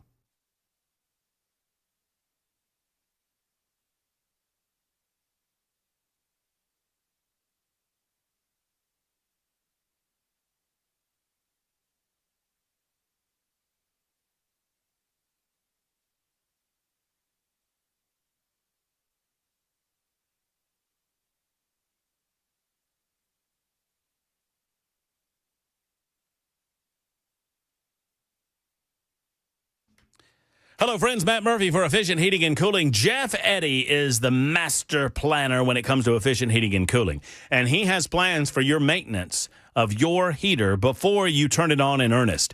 You're getting a little bit of respite. We don't have to turn it on quite yet, but we will. That will come soon enough. And you need to get on the schedule with Jeff and his team of experts at Efficient Heating and Cooling. Allow them to come in and maintenance your unit, make sure that everything's running as it should. They'll turn that thing on and, they'll clean it off first. Make sure that all that dust and dander and nasty is out of the ductwork and off of the coils to make sure that it doesn't endanger you or your family with health issues. And then they'll make sure that it's running as it should. Make sure that it can keep going throughout the course of the winter. If they find anything wrong, they'll alert you to that situation, and they have the maintenance guarantee for you. That means that if they have to come back any reason this season, they'll waive the service call if you have had maintenance done on your unit with efficient heating and cooling. That's the type of folks they are. They never charge you overtime rates on nights or weekends. They just don't believe in it. It's Jeff Eddy and Efficient Heating and Cooling, an elite pro partner with Rheem. Go to efficienthvac.net. efficienthvac.net or 615-784-4424. Let me do it again. 615-784-4424 for Efficient.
And Democrats are rolling out cancer survivors on Capitol Hill to try to convince America they shouldn't be blamed for the government shutdown if it happens. Details at 5 on Super Talk 99.7 WTN.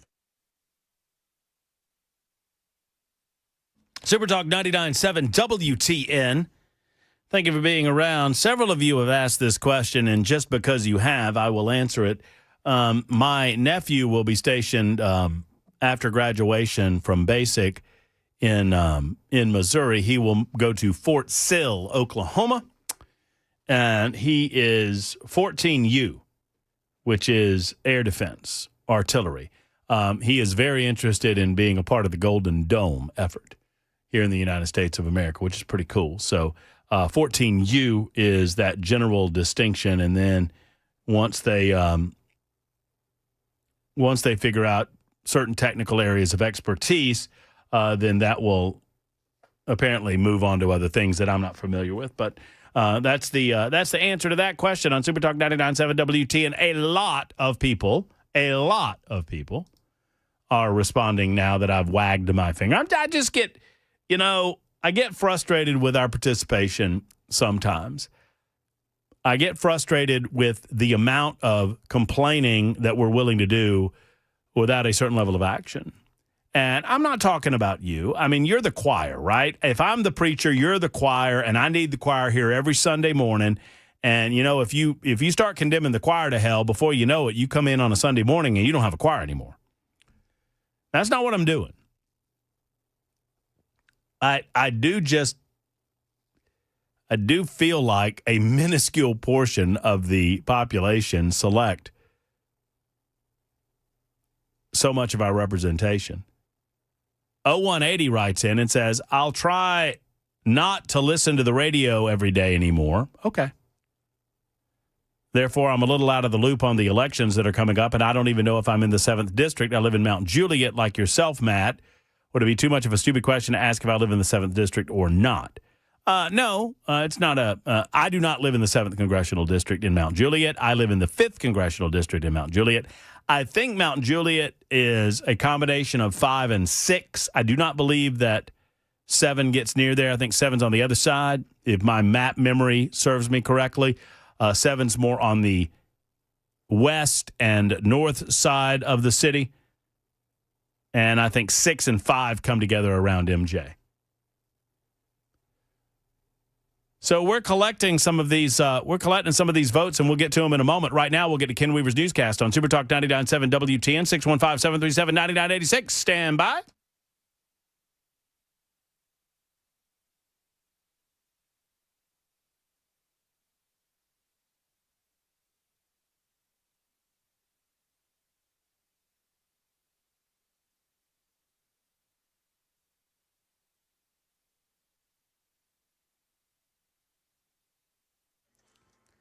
Five o'clock on the dot. I'm Ken Weaver with your top stories. Got the full forecast and traffic in 5 minutes. I understand that the U.S. Senate is voting right now on a continuing resolution to keep the government open. We'll let you know how that goes. Meanwhile, Democrats have rolled out cancer survivors to try to convince America they shouldn't be blamed for a government shutdown if they don't agree to Republican stopgap bills. Laura Packard is a stage 4 cancer survivor. She was speaking today. Thankfully, I had good insurance through the Affordable Care Act, which paid for the 6 months of chemotherapy and month of radiation treatments it took for me to be here in remission today. So Democrats are trying to force Republicans to agree to extend expiring Obamacare subsidies.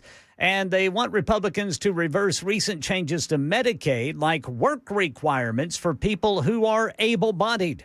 Jay O'Brien covering what it's going to take in the U.S. Senate to avoid a shutdown. The reality is both sides are very far apart, and the legislative math here signals that we're headed towards a government shutdown, because even if there is that vote in this evening on that temporary government funding legislation that John Thune wants to put on the floor, he needs at least 7 Democrats to join with Republicans to get that over the goal line, and he would likely even need 8 Democrats, because Rand Paul is now signaling that he would also vote against this temporary government funding measure. President Trump this afternoon announcing drug maker Pfizer's agreed to a deal that lowers drug prices by 50% to 100%, depending on the drug. We're also announcing that moving forward, all new medications introduced by Pfizer to the American market will be sold at the reduced most favored nation cost. So we'll be paying essentially what other countries are paying. So Pfizer's the first company to comply with President Trump's executive order in May, subjecting drug makers to steep caps on how much they can earn from Medicare if they fail lowering their prices. And yesterday was the deadline. Secretary of War Pete Hegseth today addressing senior military leaders at Quantico in Virginia, highlighting 10 new directives, including new standards for combat arms positions, regular physical training tests that will not be different for females. This, and I want to be very clear about this, this is not about preventing women from serving. We very much value the impact of female troops. Our female officers and NCOs are the absolute best in the world. Among other initiatives, Hegseth called for eliminating at least 20% of four-star general positions and merging several commands to increase efficiency. That's the latest news. Traffic and weather next. I'm Ken Weaver, WTN News.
Complete stop and go eastbound 24 and 40 before they merge, and then that continues eastbound 24 all the way down to Briley Parkway. Northbound 65, a lot of brake tapping up to the South Loop. In Madison, TDOT still showing a crash on the right shoulder. 65 northbound after Old Hickory Boulevard. Then in Berry Hill, a crash reported by police. 65 northbound before I-440. And in Columbia, Murray County, looks like they're still working a vehicle fire. 65 southbound past Columbia, exit 46. I'm Ken Weaver.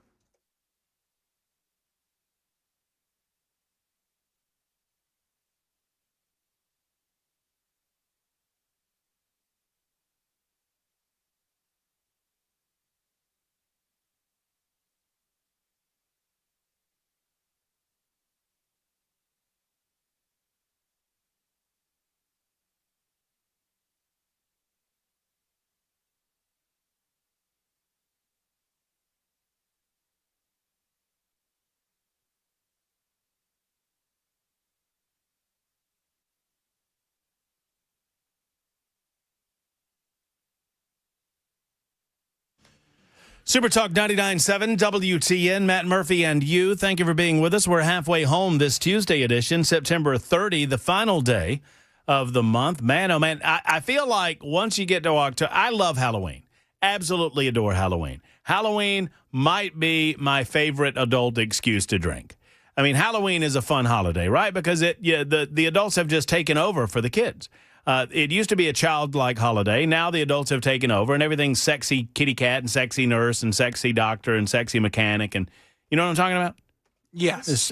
Have you been to a Halloween Spirit? Am I saying that right? Spirit Halloween. Spirit Halloween. Have you been to one of these? I mean, any place there's a store that is closed down, you'll find a Spirit Halloween opening up tomorrow. There's one where a Big Lots used to be. Really? Near me. Well, there you go. But I feel like once we reach October, I find it permissible for you to put out your Halloween decorations, although I've seen them in my neighborhood for the last 2 weeks. There Same were a here. couple when I pulled up to go to the Georgia game. Really? Yeah. I mean, well, you saw them. Yes. My goodness gracious. I mean, Ken, you've seen them? Oh, yeah. Oh, that's too much. Isn't that too much? And then they go straight from Halloween to hell with Thanksgiving, go right to Christmas. We need Thanksgiving decorations. I'm good on that. You know what I got, Ken? What's that? I got you. I got you. All right. You know what I'm going to bring in here for Thanksgiving? What's that? An inflatable turkey. And I'm talking about a big one, too. A yard turkey. Will it fit in my news booth here? Yes. Barely. You might have to squeeze in, but I'll bring it in. And It's that big? Oh, yeah, it's huge. Oh, it's huge. It's a big old yard turkey. I bought it because when I briefly, for about it, speaking of turkeys, there you go. There's our own turkey, Jackson Williams. You get on camera there, Jackson, These so everybody can see are Thanksgiving decorations. Yeah, that's true. We all have one. Thank you to Mr. Bill from Hendersonville. Yes, sir. Ken, real quick, I was a part of an HOA very briefly. We sold our house in Birmingham and then moved into a rental because we were planning on building or doing something else. And in the interim, I got this job. And so eventually we worked out the lease in this HOA place. So the day that I moved, or the day after we moved in to this HOA, Covenant neighborhood, I got a note on my front door telling me that my trash cans were not supposed to be visible from the road. Yeah. And what I They'll loved, find you. what I loved about it was these HOA Karens. They didn't even let me get settled in yet, and B, didn't sign their names to any of this, and it just wore me out. So I talked about them incessantly on the radio, one way or the other. So I asked for and received the HOA covenant so that I could make sure that I was following all of the rules. And they had particular holidays, and that's what it was. They had particular holidays that you could decorate for. And Thanksgiving wasn't one of them. So I bought this big-ass inflatable turkey and put it out in front of my yard and dared HOA Karen to say a word about it. Yes, sir. And she did not. But, yeah, I can bring it into the newsroom. I love that inflatable turkey. Gobble, gobble. I love this turkey. Her name is Pamela Furr. She is the redheaded stranger, and we appreciate... yeah, I knew you would. I couldn't help it. I knew you would like that. Hello, Pamela. What's going on? How are you? Hello. I'm fine. How are you? I'm just, peachy keen. I don't know. I'm a little annoyed. I'm in a mood, and I'll tell you why. Because... And I know Chip and Lars and Al and Billy have answered the call, and they're there waiting to talk about the 7th Congressional District. I just don't feel like there's a lot of enthusiasm for this race, and I don't mean to wag my fingers at the voters, but goodness gracious, 1% of the population of this district is going to pick the next congressperson. I know. Apathy is basically in charge, Yeah. I don't know why people aren't, because you find all the people who's going to, complain and B-word and complain, and then when they get the opportunity to do something about it, they sit at home. They don't do anything. They sit on their computers and complain. And I'll say and this. they don't actually make a difference. Well, that's right. That's right. And I'll say this. I looked at some of these early voting numbers. There's like 20,000 absentee and early voting votes in. And I understand Democrats are going to early vote more than Republicans. But the early voting indicate there's like 11,000 Republican votes. There's over 9,000 Democrat votes in early voting. So I'm thinking if this apathy carries over to the general, are we talking about Congressperson Afton Bain? I mean, right? My goodness. Right? And it could happen. Yeah. If Republicans stay home, that's exactly what could happen. Or Vincent Dixie or whatever. Yeah. Yeah. But the only thing I can think of is that, maybe everyone's thinking, well, we've got some good candidates on the Republican side, so it doesn't matter, we win regardless, and we'll show up at the general. But, I mean, I hate that people have that attitude because, yes, we've got some great candidates, but you really have the opportunity to choose who you want that great Republican to be. And, sitting at home does not help at all. No. So, yeah, I don't understand why so many people are not involved in this one at all. I really don't. Well, and maybe, anyway. and I might, a week and a half from now, I might be saying, my bad, guys, y'all showed up on Election Day, and boy, oh boy, I am impressed with the turnout and all of that, but we'll find out. But as it looks to me. Maybe it is just, I'm sorry for interrupting, but maybe it is just people in the 7th are thinking, I'm not only voting, I'm going to vote on primary election day. Maybe that's it. I'm going to have some hope. Maybe Let's that hope is. so. Maybe Let's hope so. Yeah. So, Pamela, you are out and about. I was excited where you're going today, and I'm going to let you tell everyone. I'm not going to steal your thunder. What are you doing this afternoon? Well, I just took a nice little scenic drive down to Marshall County, Lewisburg, Tennessee, and I'm sitting right here in front of the courthouse where there is going to be a meeting, a zoning meeting here in Marshall County. And it's my understanding there's going to be quite a few people showing up complaining about what's happening on some property down here. There's a lot of farmers, I think, down here in Marshall County. It's beautiful country. And I passed by a lot of farms down here, and apparently there are a lot of people that are upset. There's, I guess, he's a farmer also who owns some property and is doing some blasting, apparently to put a pond or a lake on his property. And look, you know, you talked about HOAs just a moment ago. It's okay. You can do what you want to do with your own property, but not if it's causing damage to other people's property. And that's what the complaints are down here. And so I kept getting calls. I'm a grassroots person, and I kept getting calls from people here in Marshall County saying, we got to do something about this. This guy who's blasting on his property isn't thinking about other property owners. And it's my understanding it's a state representative that's doing it. Yeah, so it's Representative Todd Warner, right, who is, to my knowledge, beloved as a representative in Marshall County. I hear that the folks down there love him. I've gotten sideways with him on a couple of things. I don't dislike the guy. I don't really know him personally, but I just don't like people that tell me half the truth, and I felt like he did that one time on the radio with me. But that aside, people in Marshall County, generally speaking, seem to like him, but they don't like this, where he's on his property, he's blasting the property, and there's a lot of trucks coming and going.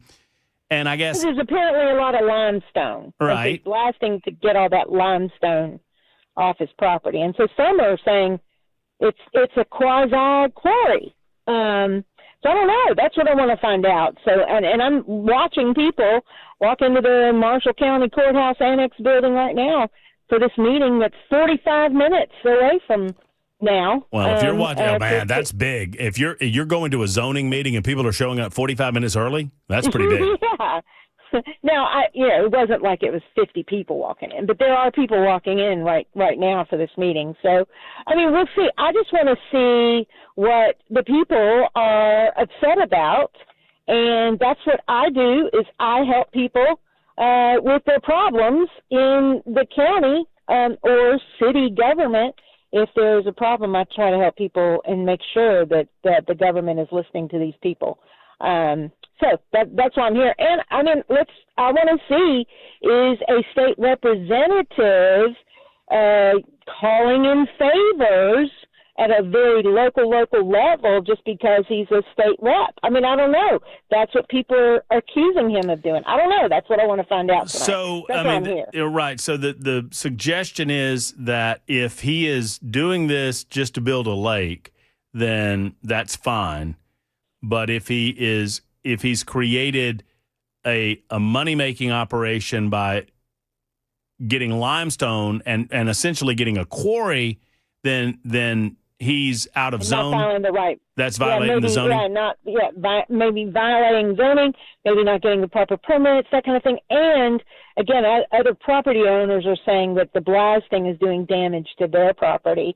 And there was even someone called and said that they're concerned about damage that it's doing to the nearby river. Again, I don't know because I don't live down here, so that's why I wanted to come to the zoning meeting to find out what this is all about.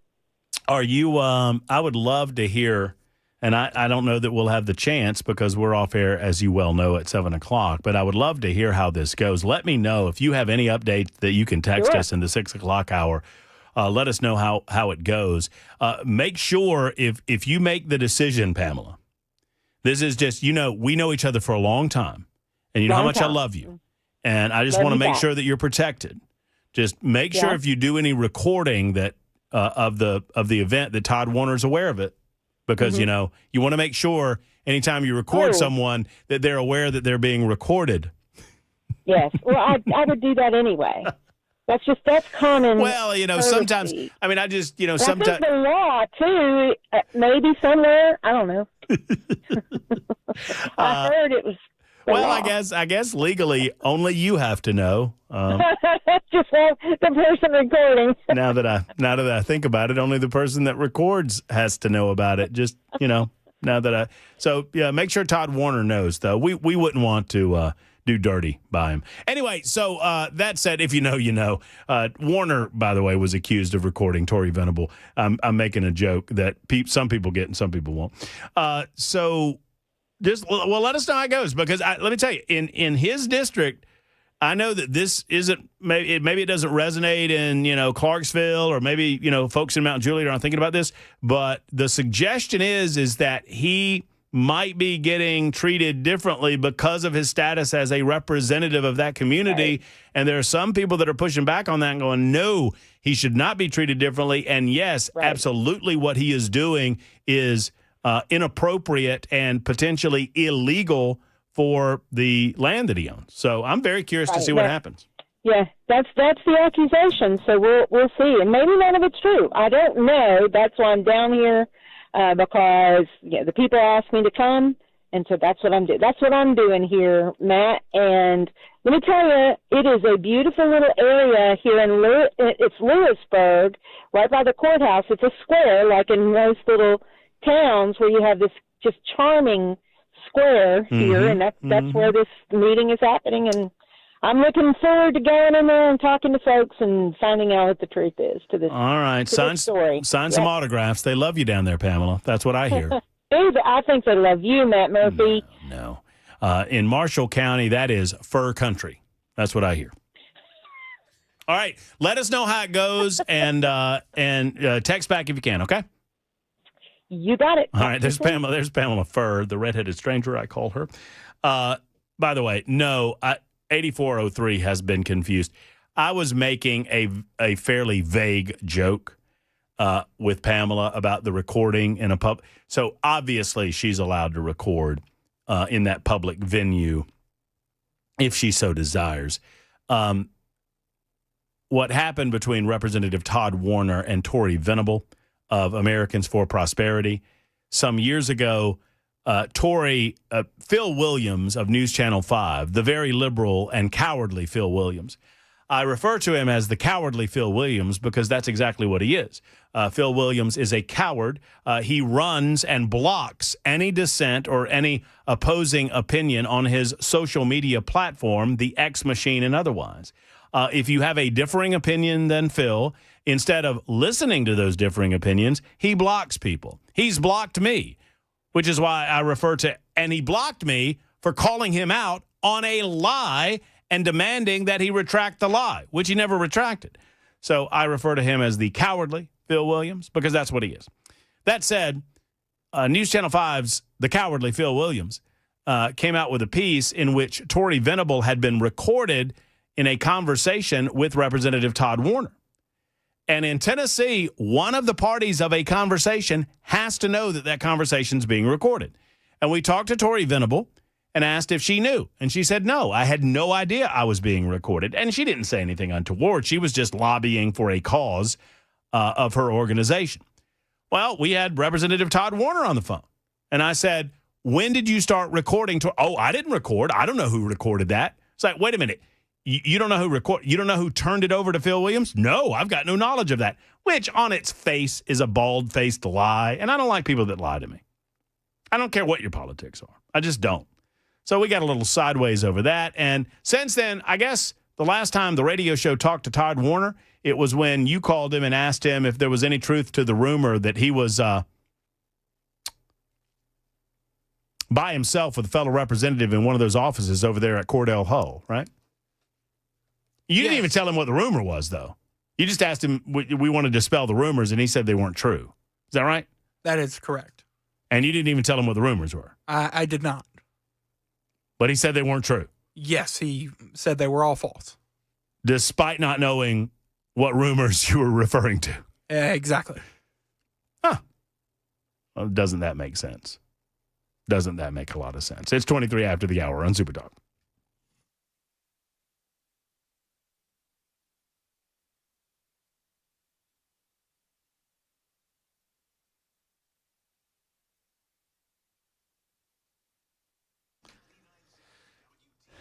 Hello, friends. It's Matt Murphy, and I absolutely love Grace Point Healthcare. Modern medicine delivered the old-fashioned way. It's the right way to do it, a direct pay format. And right now, I want to tell you an update on the basic Smart Care plan. Remember, folks, thanks to the big, beautiful bill, you sign up for the Smart Care plan, and you can pay for this through your HSA account. That's right. Your HSA account can take care of your Smart Care plan, the monthly cost of that, at Grace Point Healthcare. Pricing is as follows: $99 a month for adults, $79 a month for children, or you can sign up for the family plan and receive 10% off for each additional family member after the first additional enrollee. Ask them about all of these things when you make the call that so many have made to Grace Point Healthcare at 599-6868, 599-6868. Located in the heart of Franklin and worth the drive from anywhere, Grace Point Healthcare truly does deliver on their promises, and you don't have to be beholden to the insurance company to get quality care.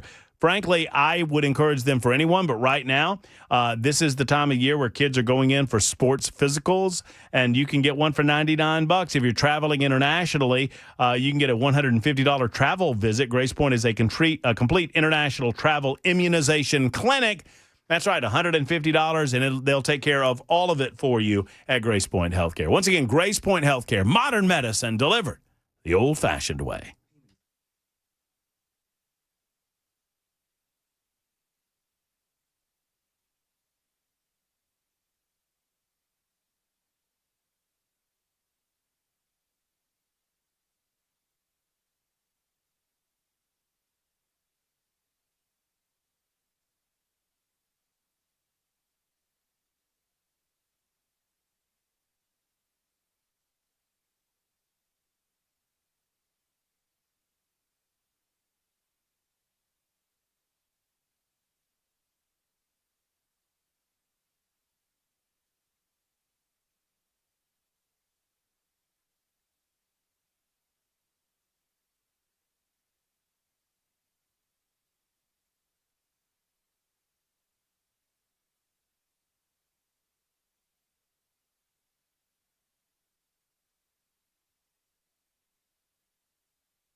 President Trump today signed an executive order that doubles the investment toward pediatric cancer research. We'll tell you about it at 5:30 on Super Talk 99.7 WTN.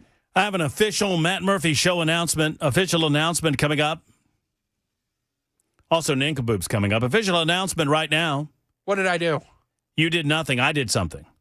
What'd you do, Brother Murphy? Apparently, my brother and my sister are driving over to Missouri to get an early jump on the graduation exercises of my nephew right now as we speak. And my sister's name, have I ever told y'all my sister's name? No. It's Karen. My sister has formally requested that I stop disparaging the good Karens of the world by using Karen as a derogatory name, a.k.a. HOA Karen. Oh, okay. Gotcha. Mm-hmm. Yeah. When I was talking about HOA Karen. So my sister feels, I think she feels triggered by this language that I'm using, which would stand to reason because my sister's kind of a liberal. And they get triggered pretty easily. Although we're trying to bring her back around. We're trying to get her back around to we're trying to pull her over to the right side of things. Trying to at least get her on the libertarian track of government. See what we can do in that regard. I'm going to do my best over the course of the next several days to see where we can get her. It is 5:30. Lars and Al and Billy and Mike, all of you will get to talk to us very, very soon about the 7th Congressional District. But I got to do this newscast right now. Well, I don't. Ken does on Super Talk 99.7 WTN.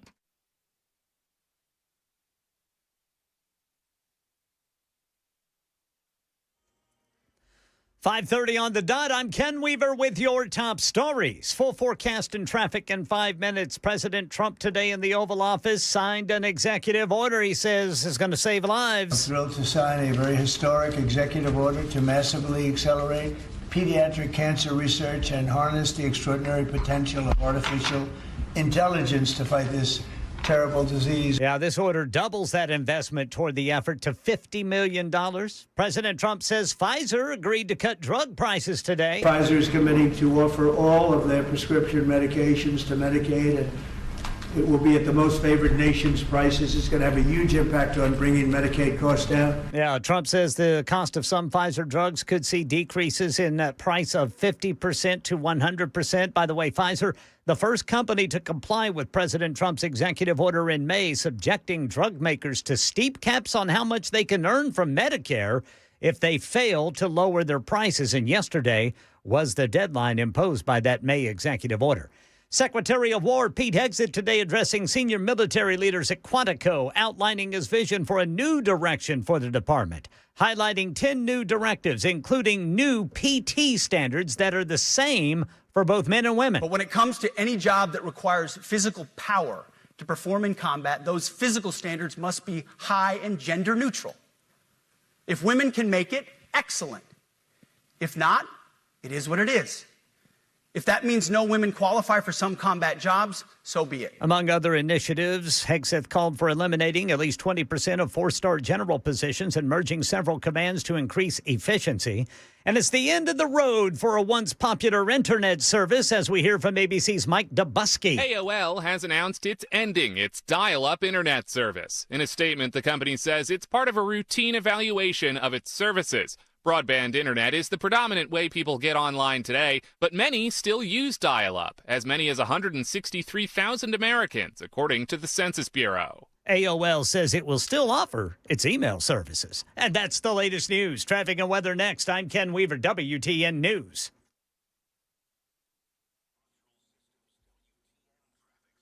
All right, still got that stop and go eastbound 24, specifically 440 down to Briley Parkway. I'm seeing westbound Briley Parkway now, 440. That is stop and go over to 21st. To get to Vanderbilt University. That is very heavy right now. Still got a crash reported on the right shoulder, 65 northbound after Old Hickory Boulevard. Berry Hill got a crash. On-ramp lane is blocked, 65 northbound from Armory Drive. I'm Ken Weaver.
I'm Pastor Alan Jackson, and I'm excited to invite you to join me for my brand new show on Super Talk 99.7 WTN. Every Sunday night from 7 to 8, I'll be talking about the week's news and headlines, but through a biblical lens. Together, we'll look at what's happening in our world and how God's Word can guide us through it. Join me, Pastor Alan Jackson, Sunday evenings at 7 on Super Talk 99.7 WTN. And you can listen on iHeartRadio and tune in.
Super Talk 99.7 WTN. Hey, I just got approved to go on the base at Fort Leonard Wood. That's good news, huh?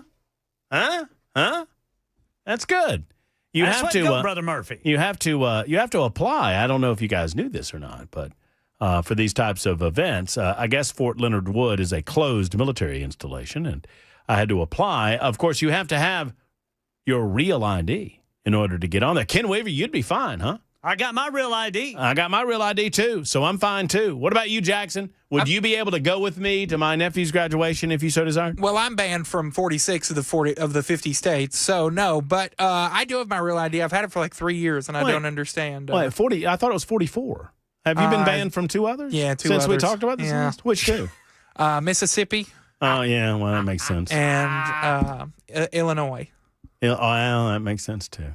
I thought you were done from Illinois already. Oh, okay. Well, anyway, yeah. So good luck. Good luck getting that real ID then. I already have. You have it? I've had one for like 3 years. I didn't really get the big deal thing for it because I had to renew my license when I turned 21. Oh, Jackson. And I just got it. You're such a young babe. You see, you haven't had to handle the, hey, where have you lived in the past year and a half? Oh, give us all of that documentation crap. Because you have lived at the same location all of your adult life, correct? Yes. Well, there you go. And my child life. And all of you. Yeah, all of your Especially life. when I was doing this because I was still in college. When did you get your license to drive? How old were you? 16. Okay, so you did it at the standard time? I waited I was almost 17. Why? Did you wait for any reason other than? Just wasn't ready. Just didn't have enough hours, I think, for the learner's permit. Okay.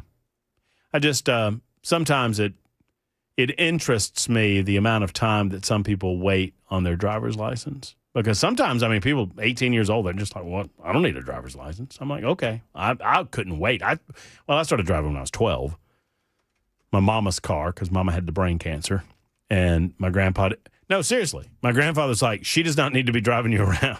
I mean, my brother and sister, who are probably listening right now, they were a little earlier, they can tell you the same thing. My mama was a wreck machine. She should not have been driving an automobile at all after brain cancer, but she relearned to drive, and she regularly would just bust up into stuff. And Pa was like, y'all need to drive your mama around, otherwise she's killing all of y'all.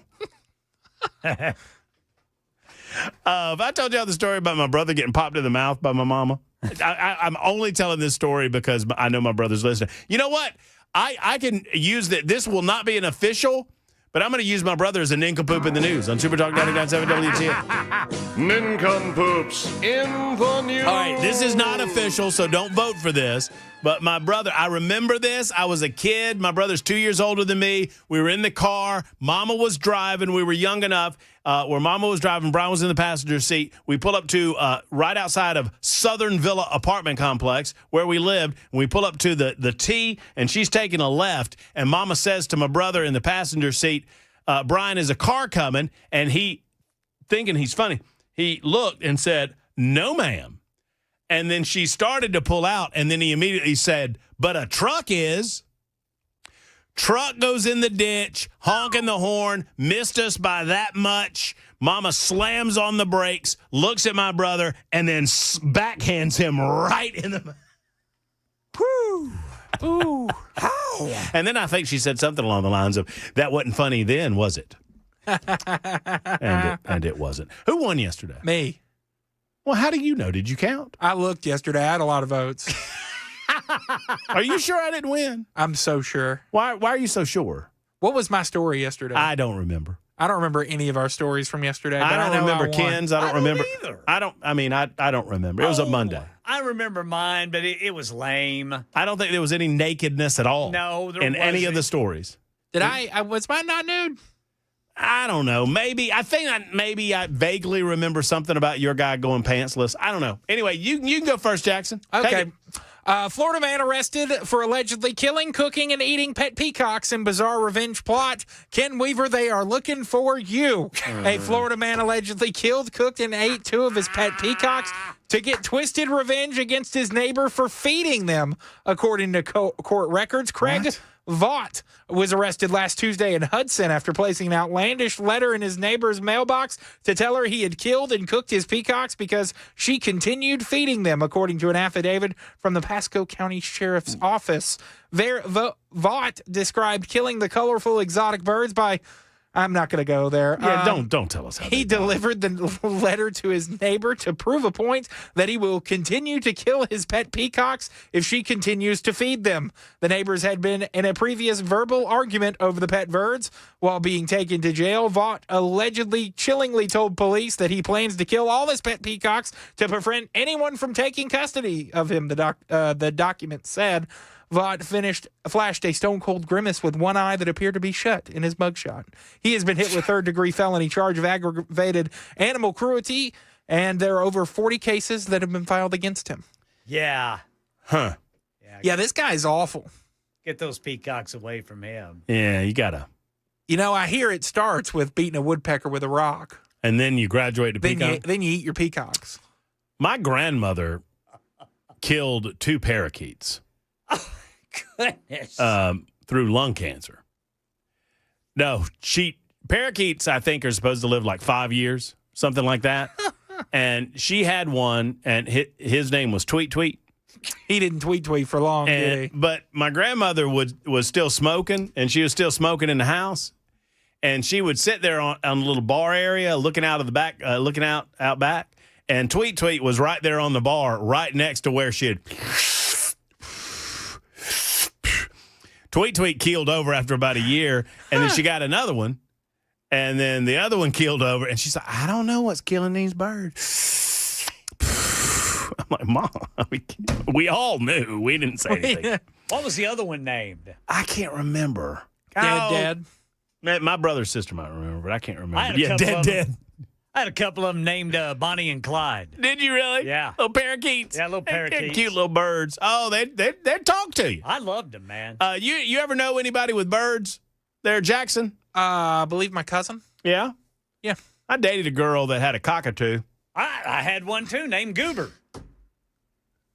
Did you? Yeah. Goober? You want to hear a real weird story about that? I would. Yes, sir. Please.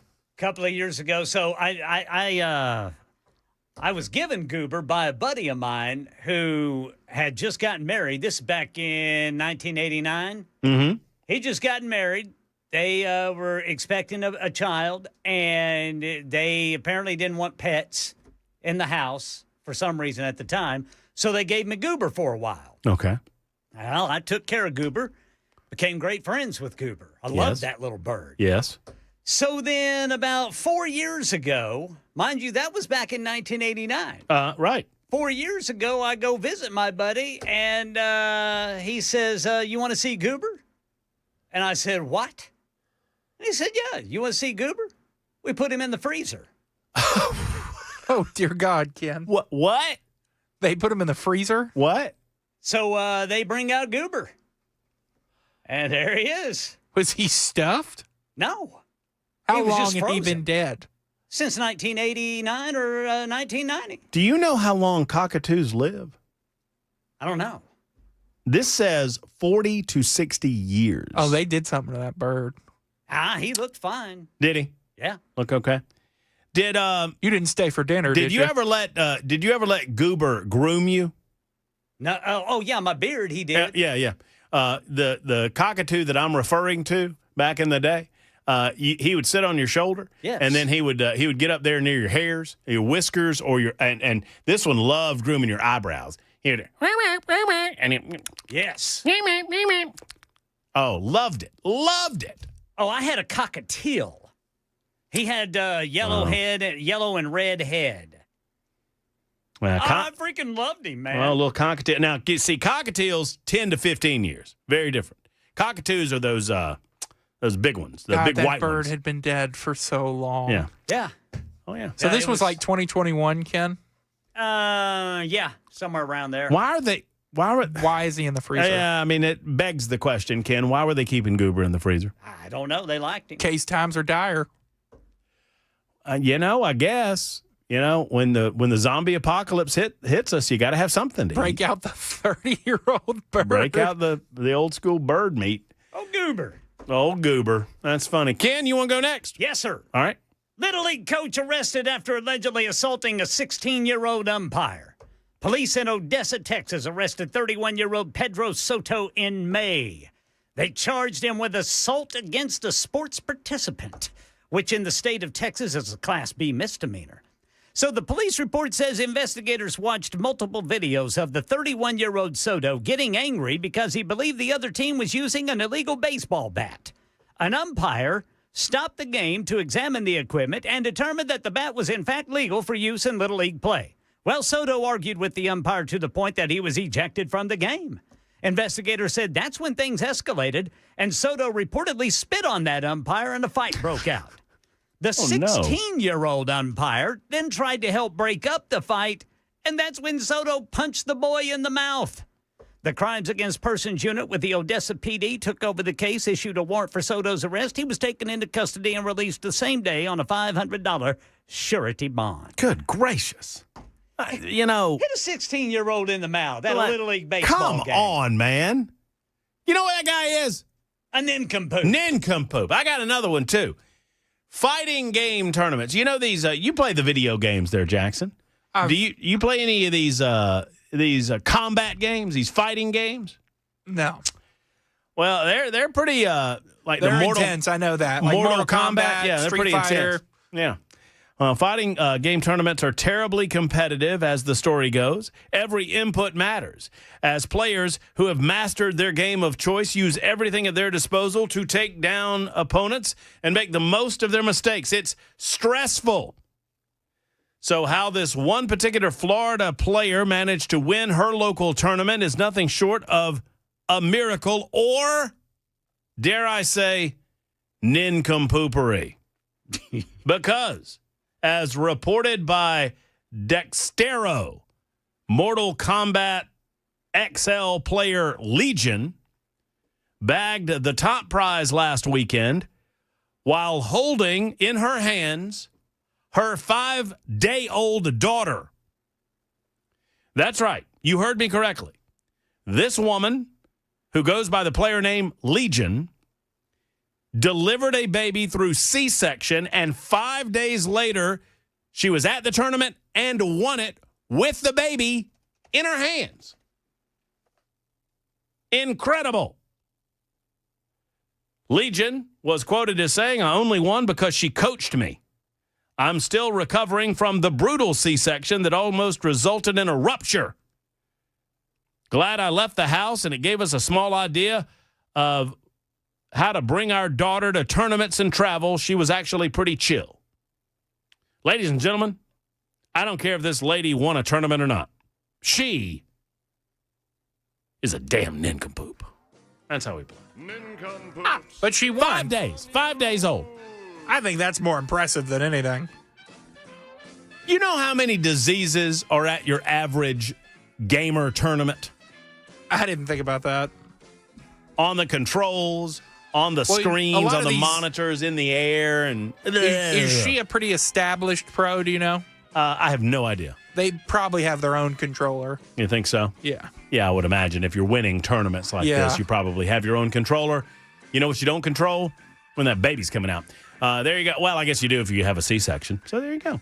I say she's a nincompoop. You get to vote on these things. 615-737-9986. That's Nincompoops in the News. Back to the real news coming up in just a moment with Lars, Al's, and Billy. Y'all have held for so long to talk. Please don't let me down now. I'll get to your calls right after this on Super Talk.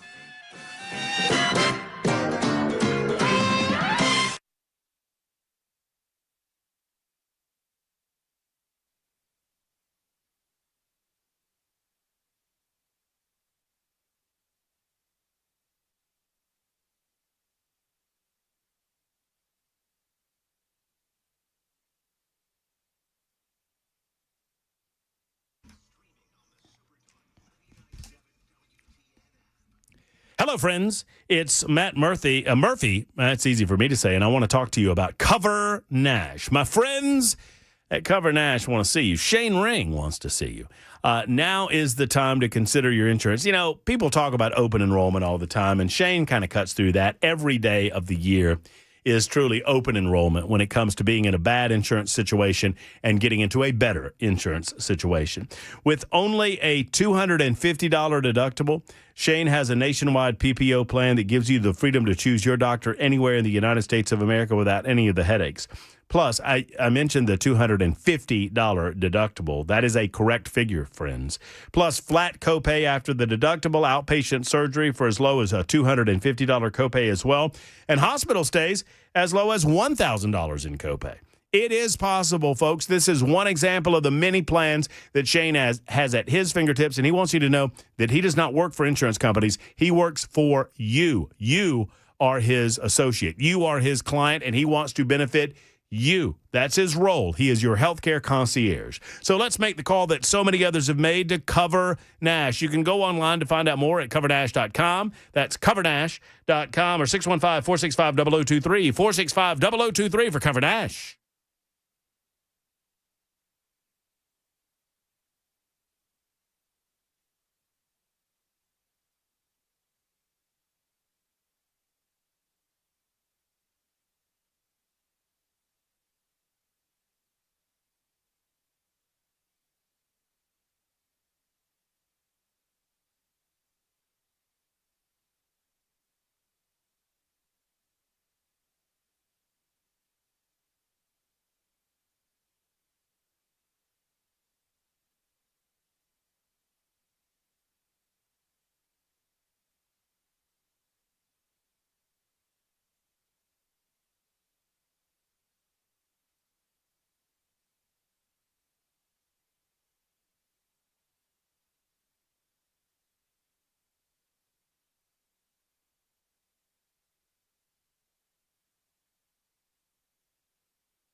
Fox News reporting a security scare at Turning Point USA's first event since the assassination of Charlie Kirk. We'll tell you about it at 6 on Super Talk 99.7 WTN. All right, I made promises. I'm keeping promises. It's 57 after the hour. It's time for Lars. Lars, thank you for your patience. God bless you, sir. The floor is yours. You're on the Matt Murphy Show.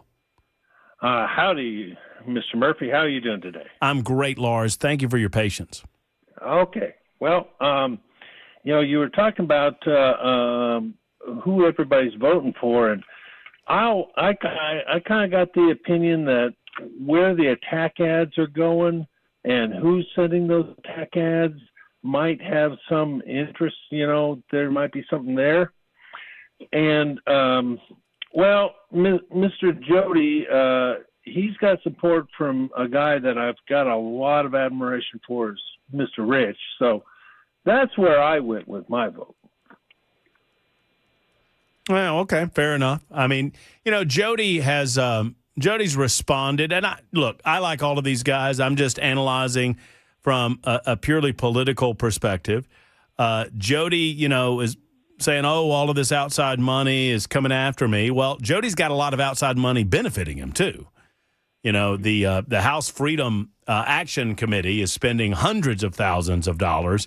And that's I don't know if it's hundreds of thousands, but it's certainly a lot of money in political campaign advertising. And, secondarily, I think John and Jody knew each other from back in the day in childhood. And so, the first day that I met Jody, I met John Rich. I met them both on the same day. And this is when he was running for the General Assembly. So I like John. I like Jody. I like a lot of the other candidates. I don't know, I guess, it's as good a reason as any other to vote for someone. Maybe. Well, I do like. I live just down the road from him, and I don't really know him per se, but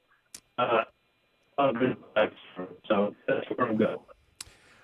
Lars, thank you for the call. Thank you for the perspective. I appreciate you, sir. We seem to be losing your cell phone signal there, and it's probably my fault because we made you hold for so long, and I apologize for that. Al's been holding for a long time, too, as has Billy, and we'll get to your calls in a jiffy right after the top of the hour news on Super Talk 99.7 WTN. Listen, I don't tell people how to vote for other people, but there's a reason that I don't do endorsements, because I believe that it's important that people dig a little deeper than some dude on the radio telling you who to vote for. And I would say that whether the dude is me or Ken or Jackson or John Rich or anybody else, just dig a little bit deeper and figure out what these candidates stand for. And from a personality perspective, that's probably going to sway you a little bit. And if that friendship means that much to you, then, more power to you. It's 6 o'clock on Super Talk 99.7 WTN.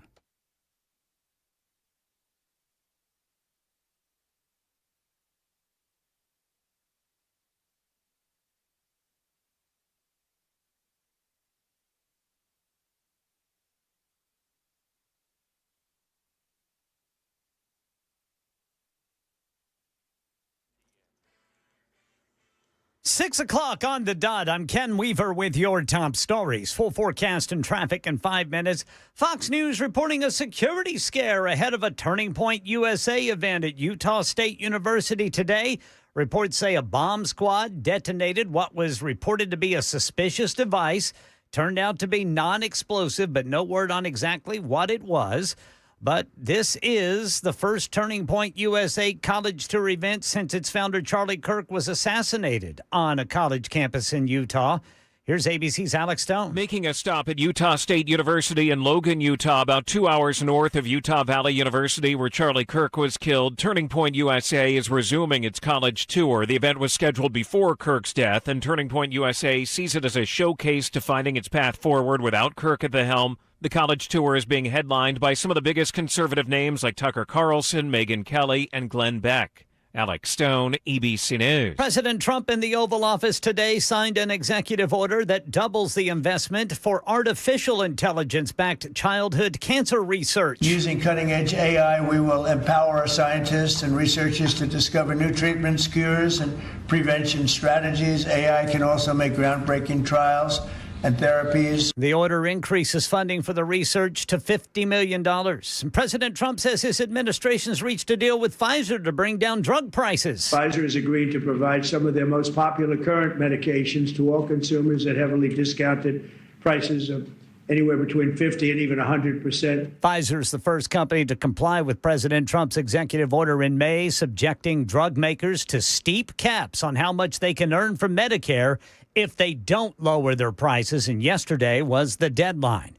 Secretary of War Pete Hegseth today addressing senior military leaders at Quantico in Virginia. Foolish and reckless political leaders set the wrong compass heading, and we lost our way.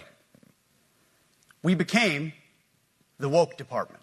Hegseth outlining his vision for a new direction. No more identity months, DEI offices, dudes in dresses. No more climate change worship. No more division, distraction, or gender delusions. No more debris. Among some of the initiatives he called for was eliminating at least 20% of four-star general positions and merging several commands to increase efficiency. And good news for buyers, not so good for sellers. ABC's Jim Ryan says home prices slipped again from June to July. It was the fifth consecutive month of lower home prices as measured by the S&P Totality Case-Shiller Index. Year over year, though, prices rose 1.7% from July of last year to July 2025. Among the 20 cities surveyed in the index, New York home prices showed the largest annual gain at nearly 6.5%. That's the latest news, traffic, and weather next. I'm Ken Weaver, WTN News.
All right now in Berry Hill, we got a crash. It is blocking the right on-ramp lane from Armory Drive to go northbound on 65. Looks like they are about to clean up that vehicle fire, blocking the right lane in Columbia, 65 southbound past exit 46. Back here in Nashville, police reporting a crash, Rural Hill. It's going to be 24 eastbound at Bell Road. I'm Ken Weaver.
All right, here we go. Super Talk 99.7 WTN. It's 7 after 6. We have several holding, wanting to talk about the 7th Congressional District race. And because I was wagging my finger earlier, I feel like I need to get to them because I've been making them hold, and I apologize for all of that. However, I will tell you that in a couple of minutes, I'm going to let you know if you can eat peacock meat. Well, because someone was suggesting on the super text line that you could, and I wanted to find out if you could, if it was A, legal, and B, advised. And so I went to the old Google machine. You know how the Google machine will sometimes fill these things in for you, Jackson? You know, if you start typing something in, it'll start making suggestions for you. Yes. I wrote in, and I don't know, some of this has something to do with my algorithm, and I suppose some of it has to do with just generally the Google algorithm, but I typed in, can you eat? You know what it finished up with?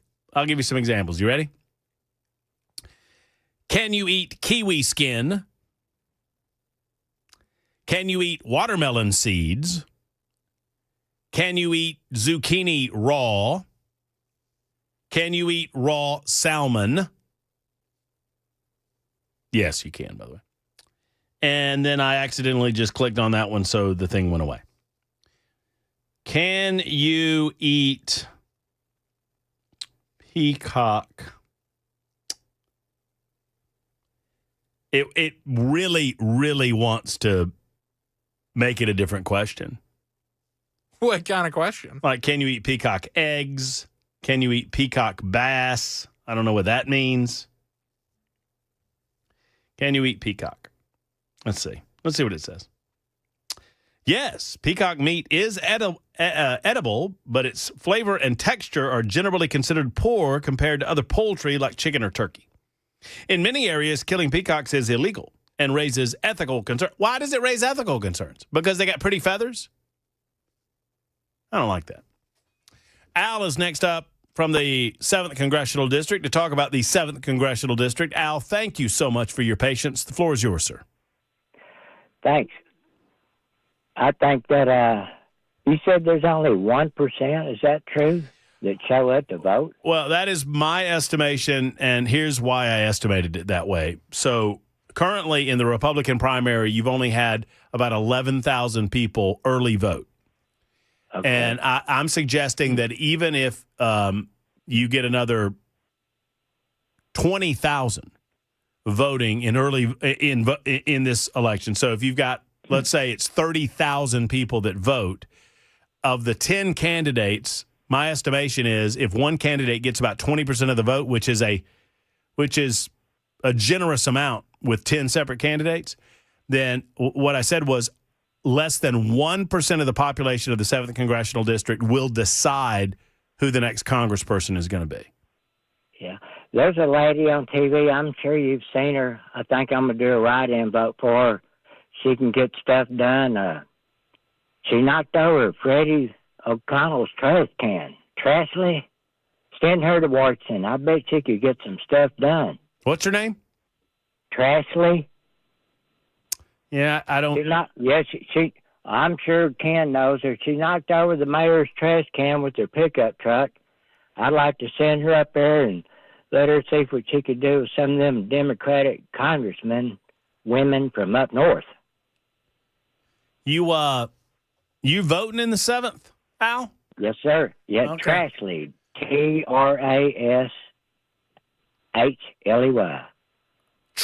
Are you saying Trashley? Yeah. Oh, okay. Yeah, she can get. Ken knows who she is. If you ain't seen Trashley, you ain't been watching TV. Well, Ken and Trashley, they're thick as thieves. They are like peanut butter and jelly. Yeah. Hey, she knocked over the mayor's trash can. It's on TV. That's Mayor O'Connell's? Yes, sir. Well, I like her pickup truck. I like her already. Yeah. She can get stuff done. All right. We need to send her up there with that crocodile woman from Texas and them other ones. Kind of like it. Yeah. Al, let me tell you, you're my kind of people. I like the way you're thinking. Let's get Trashley. Thanks. Al got funky. Let's get Trashley. I don't know. Who the hell's he talking about? So there's a commercial running right now. It's like for recycling. Is that what it is? Yes. Oh, so was he gagging me? Well, I mean, was he goofing on me? I hope so. I do not know. So there's so you're saying there's a commercial running about recycling, and that's what he's talking about? It's an anti-litter ad. Oh, and it's Ms. Trashley. Yes, you don't want to be Miss Trashley. See, Al was so good at the goof, I didn't even realize he was messing with me. Maybe my eyes are focused way too much on 7 o'clock because I didn't realize that I was being screwed with. So he's screwing around. Oh, yeah. He's totally screwing around with me. But at the end there, you hear him, vote Miss Trashley. Trashley. Okay. Trashley. Okay, well, all right. Well, apparently she can get things done. It is a tribute to a 1970s Tennessee anti-litter ad. In Alabama, for a long time, in Birmingham, Alabama, they had a woman by the name of, wait for it now, Auntie Litter. Get it? She was everybody's favorite aunt. She was, I'll pronounce it differently so you get the joke. Auntie Litter. She's Auntie Litter. Get it? Get it? And she was Miss Trash Pickup, Miss City Cleanup. She would, promote. She would ride her horse and buggy around and pick up trash and tell people on TV not to throw their trash out of their windows and to recycle as best they could and keep Birmingham pretty. And she was anti-litter. She wore a little apron. She had a little hat on. It was very cute. Very cute. Not nearly as cute as Miss Trashley. Miss Trashley. Billy, what's going on? How are you? Well, first off, Matt, this is the third time I've called you and been on hold for over an hour in the past month or so. Billy, I'm sorry. And this is the first time I've gotten through. The other 3 times you've cut me off because of time constraints. Billy, here's what I'm going to do for you. As an apology to you, you can talk until 7 o'clock tonight. Well, I just got 3 quick things I'd like to talk about. All right. I'll My wife and I are libertarian little L also, but we usually vote conservative Republican. Okay. And we've come up with a unique way that we are going to pick our candidate for the 7th Congressional District. We are so tired of people getting our numbers and texting us ads that interrupt us when we're doing other things that we're keeping count of them, and the one that sends us the least is the one we're going to vote for.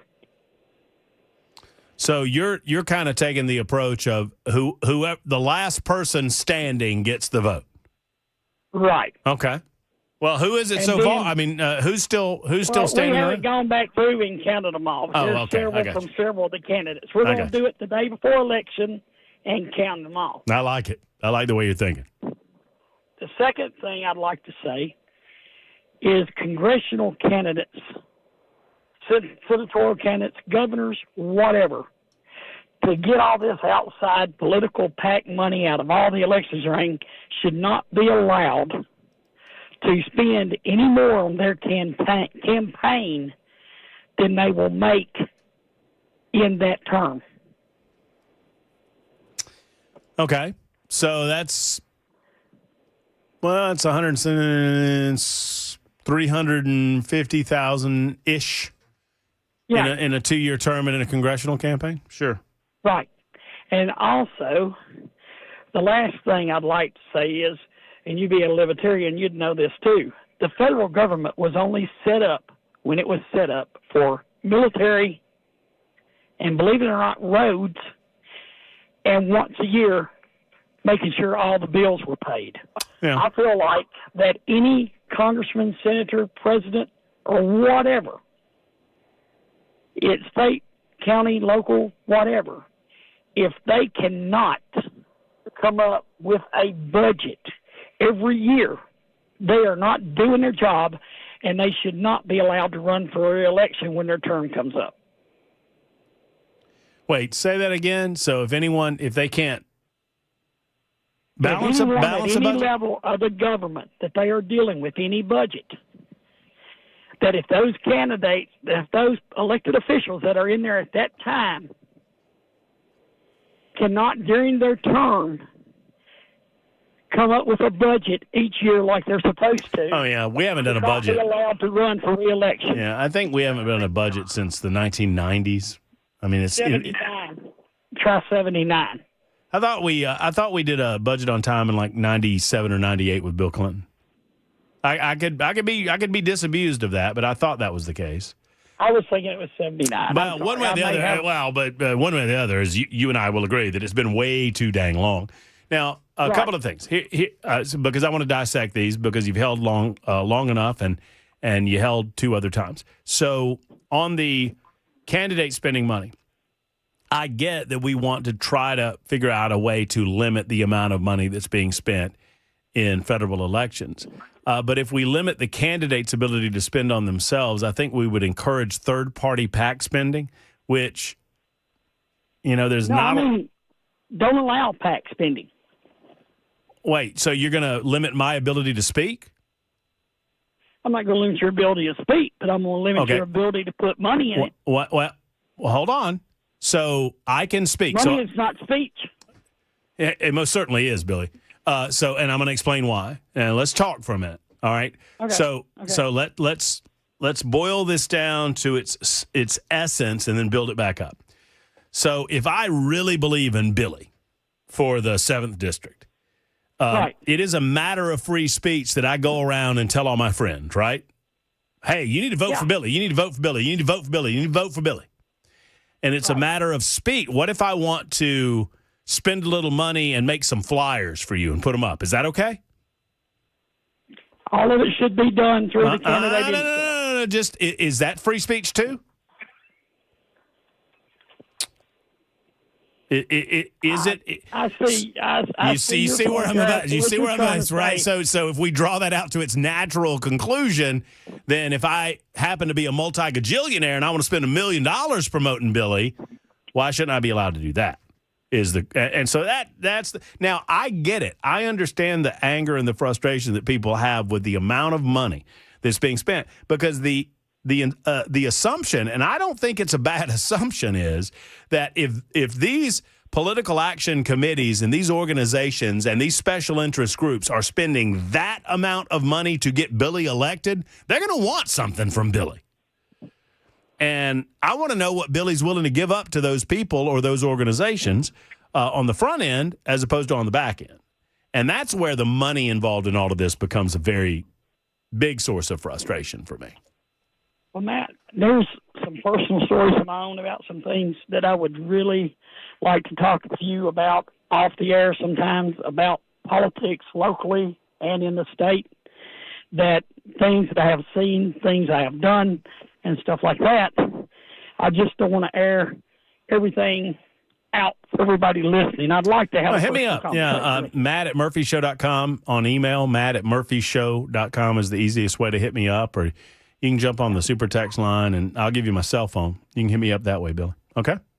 Okay. But let me, I'll follow up with this. I'll finish up with this. On this, you and I completely agree. We have lost our minds with the way that we empower the federal government to do the things that the founding fathers never intended the federal government to do. The federal government was set up to engage in foreign trade and foreign agreements. It was supposed to develop a unified currency, interstates, the road systems, and to balance our finances. And that's it. That's it. And the military. And the military, of course, defense, and I guess the Postal Service. But other than that, everything else was left up to the states. And actually, the Postal Service didn't come till later with the Pony Express. I think the Postal Service was, I think it was in there. I'd have to look it up. I thought it was in there. But one way or the other, yeah, you and I agree that the federal government was designed to be 4 or 5% of your total governance, and the rest was left to the states and then the local municipalities. And we've completely inverted that system, and it's bad. It's bad. Yes. Billy, hit me up. I'd love to talk with you, okay? All right. All right. Thank you. Take care. This 22 after the hour on Super Talk 99.7 WTN.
And the Senate fails to pass stopgap funding measures from either party, setting the stage for a midnight government shutdown. This story and more coming up at 6:30 on Super Talk 99.7 WTN. Yeah, the Democrats voted down the bill that would have kept the government open, so it's a Democrat closure.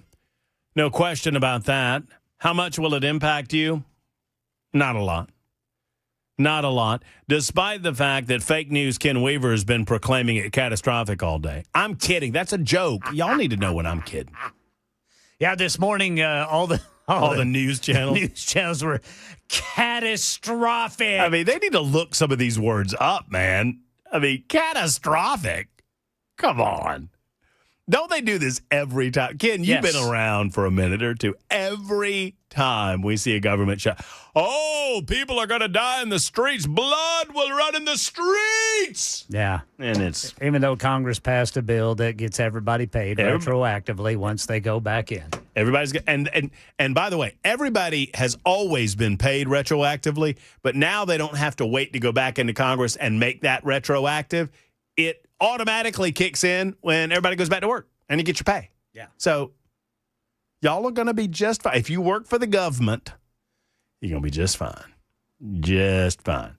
By the way, 8695 is written in. And based on that call we just took a minute ago, 8695 says, hold on a second. What's Billy going to do for me? Because I'm talking about voting for Billy. Now, what's Billy? What do you mean, what's Billy going to do? Billy's the man. Billy's going to do it for all of us. Vote Billy. And he said, all right, I'm making a sign as we speak. Put it in front yard. Vote Billy. These campaign commercials, we're highlighting this 7th Congressional District because it's the only race going on right now, but they wear me out, man. Why do they have to talk like this? Ken Weaver is the devil. It's as if voters are idiots or something. Ken Weaver kicks puppies on the weekend. I am convinced that there are a couple of ads, and once again, I'm Switzerland in this thing. I think Van Epps is a nice guy. I think Jody Barrett's a good man. I think Lee Reeves is a good man. I think Gino Bolso's a good man. I think that Stuart Parks is a good man. I like that young man, Mason Foley, that was in here yesterday. Like him a lot. Hope that he continues whatever political career he aspires to. And I don't know any of the rest of them. So I can only speak for those.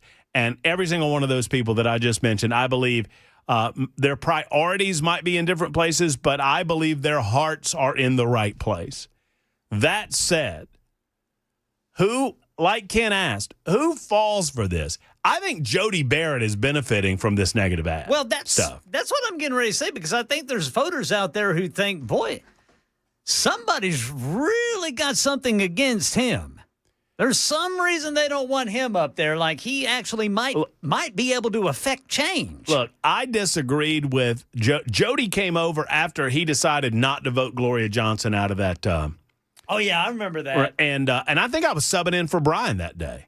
Brian was still doing the drive, and I was in for Brian that day. And Jody came over, and I gave him hell for his vote. And he sat here and he defended it, and he talked with me about it, and I talked to him about it. And I appreciated the fact that he was willing to defend himself, defend his viewpoint. And I came after him, and he shot back at me, and all was good. And I respected him from then on. I disagreed with him with his school choice vote. I completely disagree with his logic, or lack thereof, in my opinion, about his school choice vote.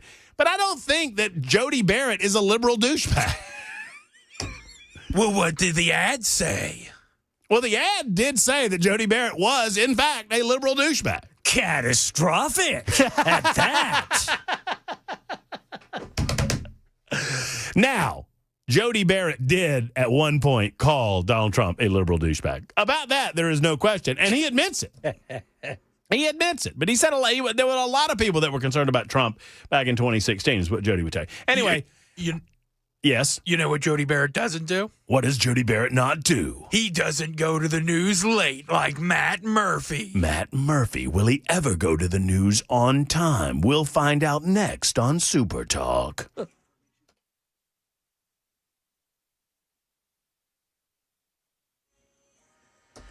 I'm Ken Weaver with your top stories. Got the full forecast and traffic in 5 minutes, and we are still headed for a federal government shutdown starting at midnight. The U.S. Senate just failed to pass either party's preferred funding bills with no plan to avoid a shutdown. Fox News reporting a security scare ahead of a Turning Point USA event at Utah State University today. Reports say a bomb squad detonated what was reported to be a suspicious device. Turned out to be non-explosive, but no word on exactly what it was. Today is the first Turning Point USA. This is Turning Point USA's first college campus event today, and that is since its founder, Charlie Kirk, was murdered. Today's rally is really about Turning Point USA showcasing moving forward without Kirk, who often headlined its events and drew in big crowds. A college tour is being headlined by some of the biggest conservative names like Tucker Carlson, Megyn Kelly, and Glenn Beck. And the tour stop in Logan, Utah was scheduled before Kirk's murder. Utah State University in Logan is about 2 hours north of Utah Valley University, where Kirk was killed. Alex Stone, ABC News. Money News, Michelle Frenzen. Stocks were lower for much of the day as the chances for a federal government shutdown increased by the hour, but the Dow turned higher in the last hour, ending up 81 points. The S&P adding 27 and the Nasdaq gaining 69 points. Investors were also reacting to a report suggesting the job market may remain in its low, higher, low fire mode. The Bureau of Labor Statistics says employers were advertising roughly the same number of job openings at the end of August as the month before. Oil-related companies also pulled their markets down after the price of crude fell on worries about too much production. Halliburton fell 3%. Spotify sank after the streaming giant announced that its founder would be stepping down as CEO to become executive chair. On the winning end was cloud computing company CoreWeave, which jumped almost 13%. After announcing an order from Meta Platforms worth $14 billion. That's the latest news. Traffic and weather next. I'm Ken Weaver, WTN News.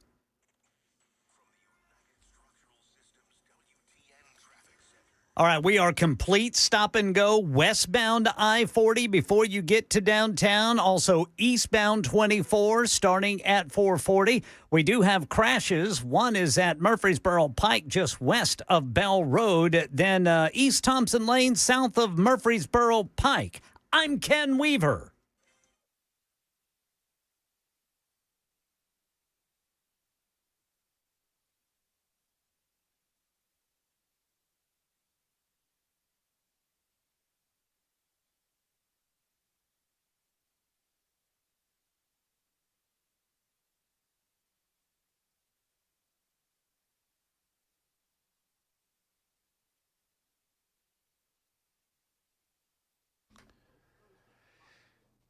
You know, you want peace of mind when it comes to a concern that you have with your home. You want United Structural Systems. They are the company that I would give you that guarantees peace of mind. They have a 100% satisfaction rating with over 30,000 customers. Since 1994, here's how they have accomplished that. They come out to your home. You get problem solvers who provide that peace of mind. You don't get somebody that's trying to upsell you on anything. They just want to identify what's going on with your house, let you know what's happening, and let you know how they are going to fix it.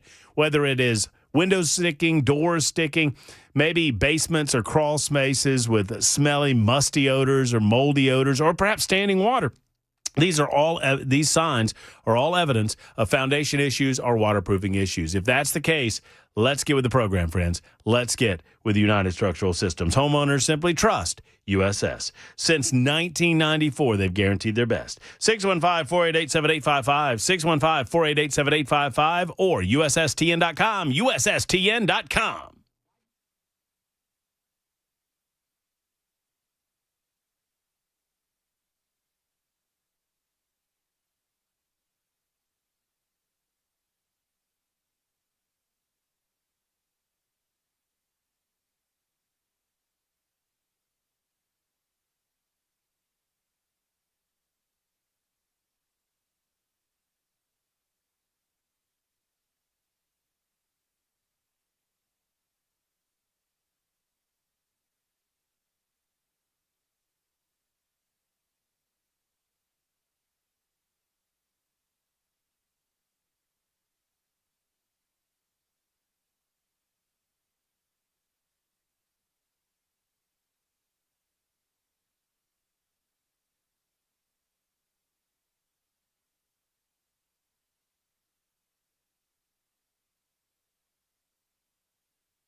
All right, to the phones in just a moment. Super Talk 99.7 WTN, the final 20 or so minutes of the Matt Murphy Show, my final day of the week. Once again, I'm out tomorrow, Thursday, and Friday. I'll be traveling to Missouri, going to my nephew's graduation for basic training at Fort Leonard Wood.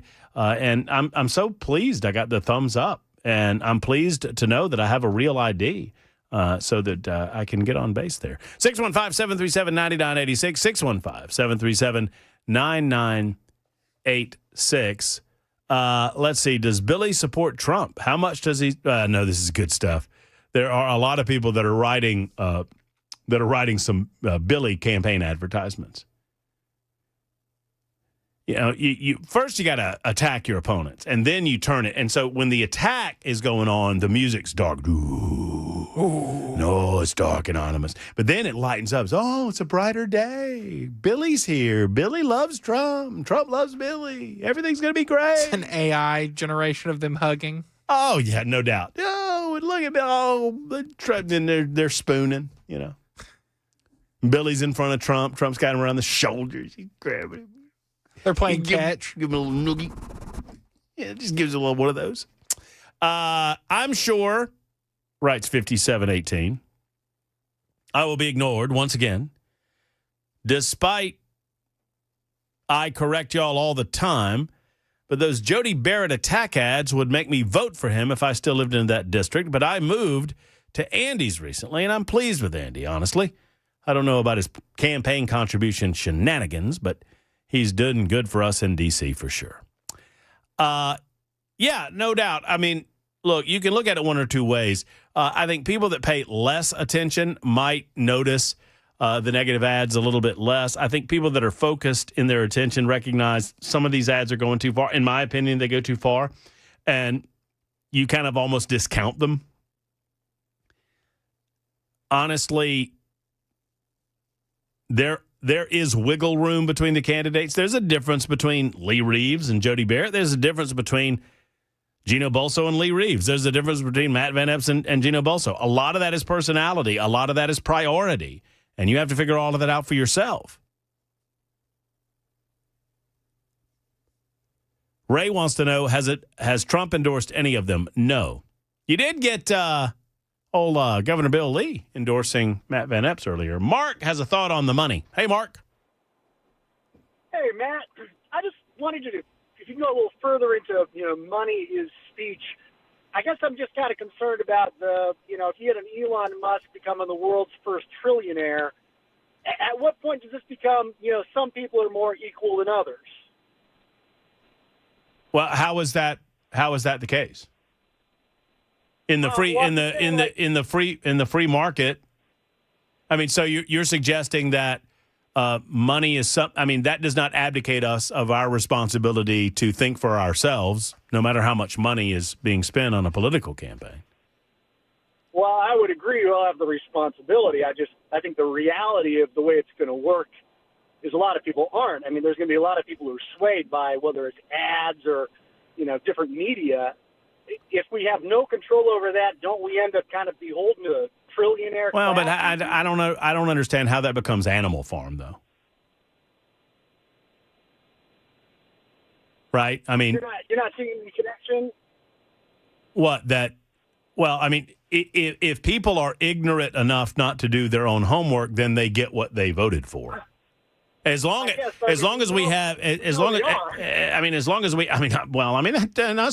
I mean, to Mark, that's fair. I mean, I get it. But as long, I think it's dangerous if we're assuming that everybody's going to be. If everybody was going to be educated and alert and aware and informed, then I don't know, we'd have a whole lot less problems. Clearly, that's not where we're living. Well, but for me, as long as you are, relatively speaking, guaranteeing me free and open elections, right? And as long as you are guaranteeing me transparency in terms of where the money's coming from, what I would like to see, if you asked if I had any solutions to what's going on in D.C., I would eliminate political action committees, and I would say that you can have unlimited amount of money going to candidates of your choosing, but you have to put your name on them. No more anonymous donations. And if you want donation collection points in the form of political action committees, that's fine too. But every single one of those donations that go into the political action committees have to be made public. I think it sounds, I do like that. It sounds a lot like the NASCAR sponsorship where, everybody has got a sticker on their car. Yeah. So that's certainly appealing. I still get some concern that, if you got some people who have a real priority and they happen to have a whole lot more money than you and me, they're going to sway a lot of the ignorant middle, and that's just the reality where we end up. I think we're already there, in my opinion. Well, I can't help the idiocracy and how they do, but, we try as much as we can on programs like this. I just need transparency, and I need openness, and I need relative assurances that the process is fair and untampered with. And I think if we get that, we get what we vote for. Whether that's an ignorant vote or not, we get what we vote for. And I don't know. Yeah, I mean, I get what you're saying. I don't suggest that it's perfect. It's not. I mean, Mark brings up an excellent point. This is not a perfect system, but it's the best thing we got going. And the alternative is that government determines how much and who can spend how much and where.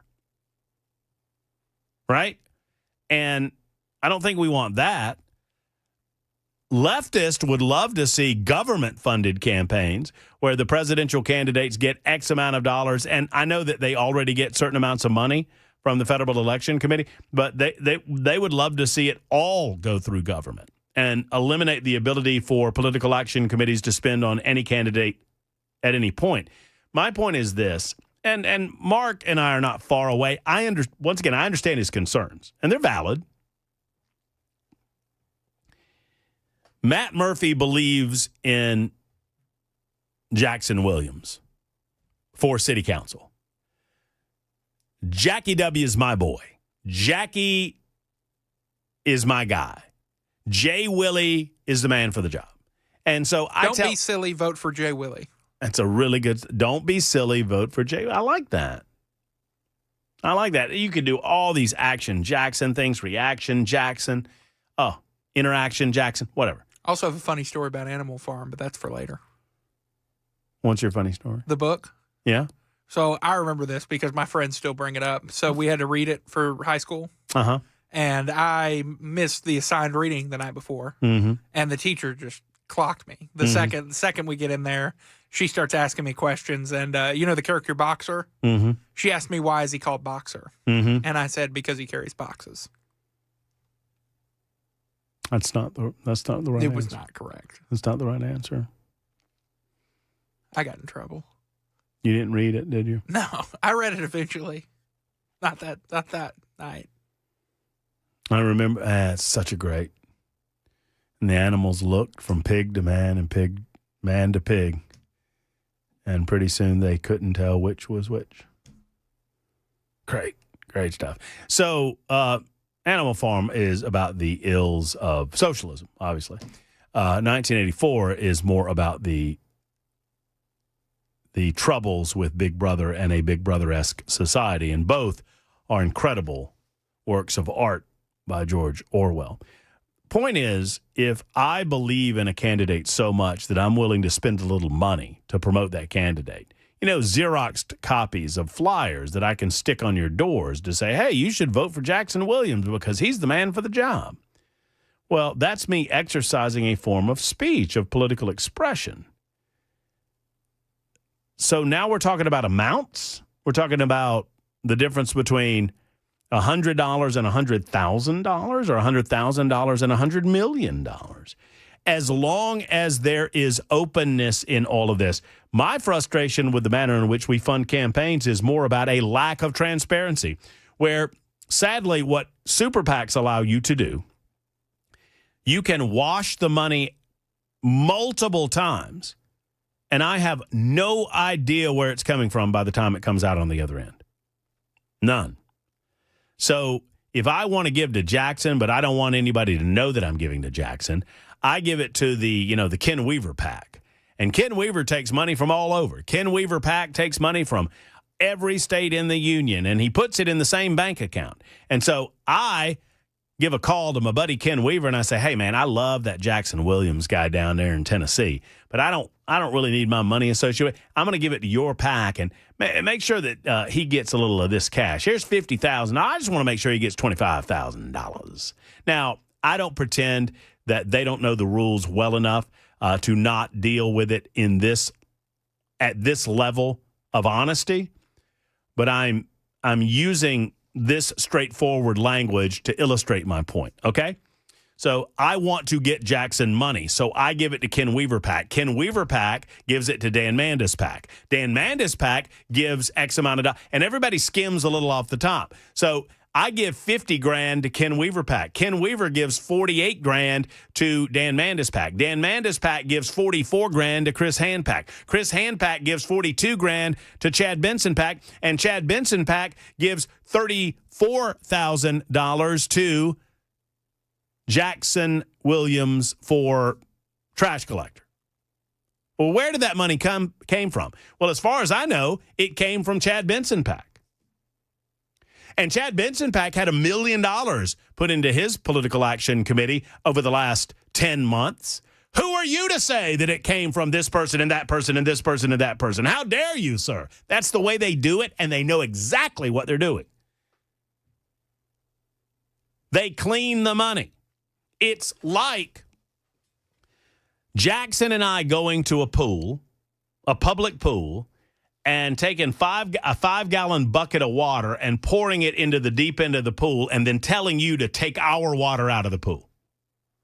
Well, how the hell do you get our water out? It's all mixed up now. You don't. That's the point. So I hate that part of all of this. I want more direct transactions and more direct transparency when it comes to money in elections. And 1733, I love you and I hear you. We need to remove all money from elections. Are you not listening to me? Money is speech. How are you going to do that without directly impacting the freedom that I have to express myself? And I'm not mad at you. I'm just being passionate about the issue. I know sometimes my passion comes off as anger toward the listeners, and I don't mean that to happen. But 1733 says, we need to remove all money from elections. Lobbyists and super PACs breed corruption, and the politicians are bought and paid for, which is why we have problems that we have now. Remove the money. Well, excuse me. How are you going to do that? How are you going to do that without directly violating my right to speak publicly? To print an ad in the newspaper.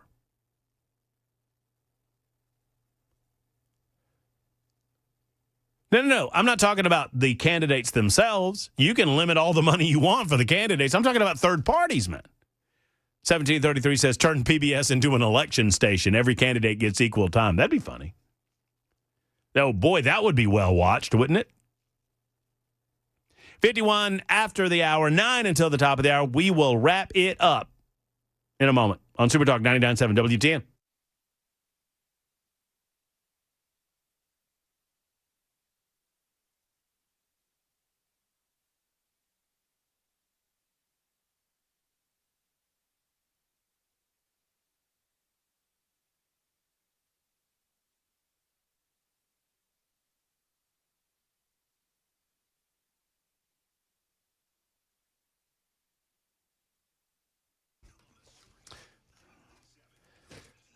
Somebody just said if you served in office, your name would be Infraction Jackson, as in you have now violated yet another law and are in trouble. Anyway, the Wellness Institute of Nashville. Let's talk about my man, Kevin. You know, we rhyme with Kevin Mitchell, too. I say I made the switch to Dr. Mitch. And the fine folks, Dr. Mitchell, Dr. Ashley, and the rest of the people are so good at the Wellness Institute of Nashville. Donald Trump did not give up on the American people, and they want to remind you that they're not giving up on you. They want to attack that pain. That's why they incorporated the Big Daddy Trump special into what they're doing. $12 for a comprehensive examination, x-rays if needed, well-explained diagnosis, and first to treatment with Dr. Mitchell, Dr. Ashley, and the rest of the team at the Wellness Institute of Nashville. Get your life pain-free. It is possible. You don't have to take those pills. You don't have to pop pills, and you don't have to take injections, and you don't have to consider surgery. Friends, this can happen for you. Pain-free life? Yes, it's possible. Call today, the Wellness Institute of Nashville at 615-246-5009, or go to painisbad.com. Painisbad.com. I made the switch to Dr. Mitch. Are you next? I hope so. Painisbad.com or 246-5009.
I love you guys. Y'all are very funny.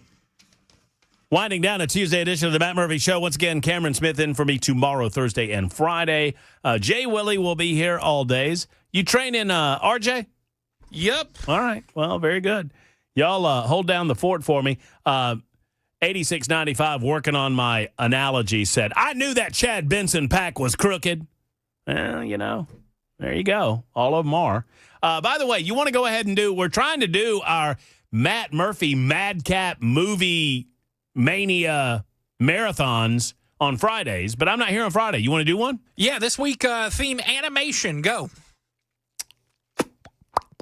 And have you seen, golly, you've seen all that, Secret Life of Pets? I have not. What? Never seen it. R.I.P. Ricky. All right, you've got Secret Life of Pets. I'm going to go with you. Have you seen all the Toy Story movies? I have seen Toy Story 1, Toy Story 2. What's the one where they were in the daycare? That's 3. Okay, I've seen those 3. You got to watch the 4th one, Toy Story 4. There's a 4th one? My mic just came off. And Jackson just yanked his mic. Also, we have a good 2 minutes. I don't know why I started the music. Yeah. What's I was very confused. I don't know really what's going on right now. Are you going to start it over? Can you start it over? I guess so. I got to figure out what's going on over here. So Jackson started the music 2 minutes early. He's holding on to the microphone because he has yanked it from its base. I did not yank it. You yanked your mic too hard, buddy, and you've broken it. It fell into my hand. Well, that's what happens when you do that. Did you lose a screw? I hope that you did. I feel like it will hang there if you just let it dangle. That's tough. Who won? 3879 wants to know. I don't know. Jackson Williams is going to be responsible for counting up those votes if you're talking about nincompoops in the news. So just a real quick update from that Marshall County zoning commission. Apparently there was a huge explosion on Representative Todd Warner's property on September 9th that shook the entire county. And Todd Warner, as they were debating his situation involving limestone and the quarry, Todd Warner did not bother to show up at the meeting. Pamela Furr's there, and she said some 90 people were in the room, which is an insane number of people for a zoning commission meeting in rural Marshall County. But they are there, and according to Pamela Furr, they are pissed, and the zoning commission just ruled against Representative Todd Warner. So it just goes to show you that power and influence can't buy you everything. I wonder if Todd Warner's too busy meeting with other representatives and could not be bothered to be at the zoning commission meeting. I wonder if Todd Warner's worried about someone asking him about the rumors involving him and Representative Afton Bain. We got to go. Until Monday. Cameron Smith is in tomorrow. So long, everybody.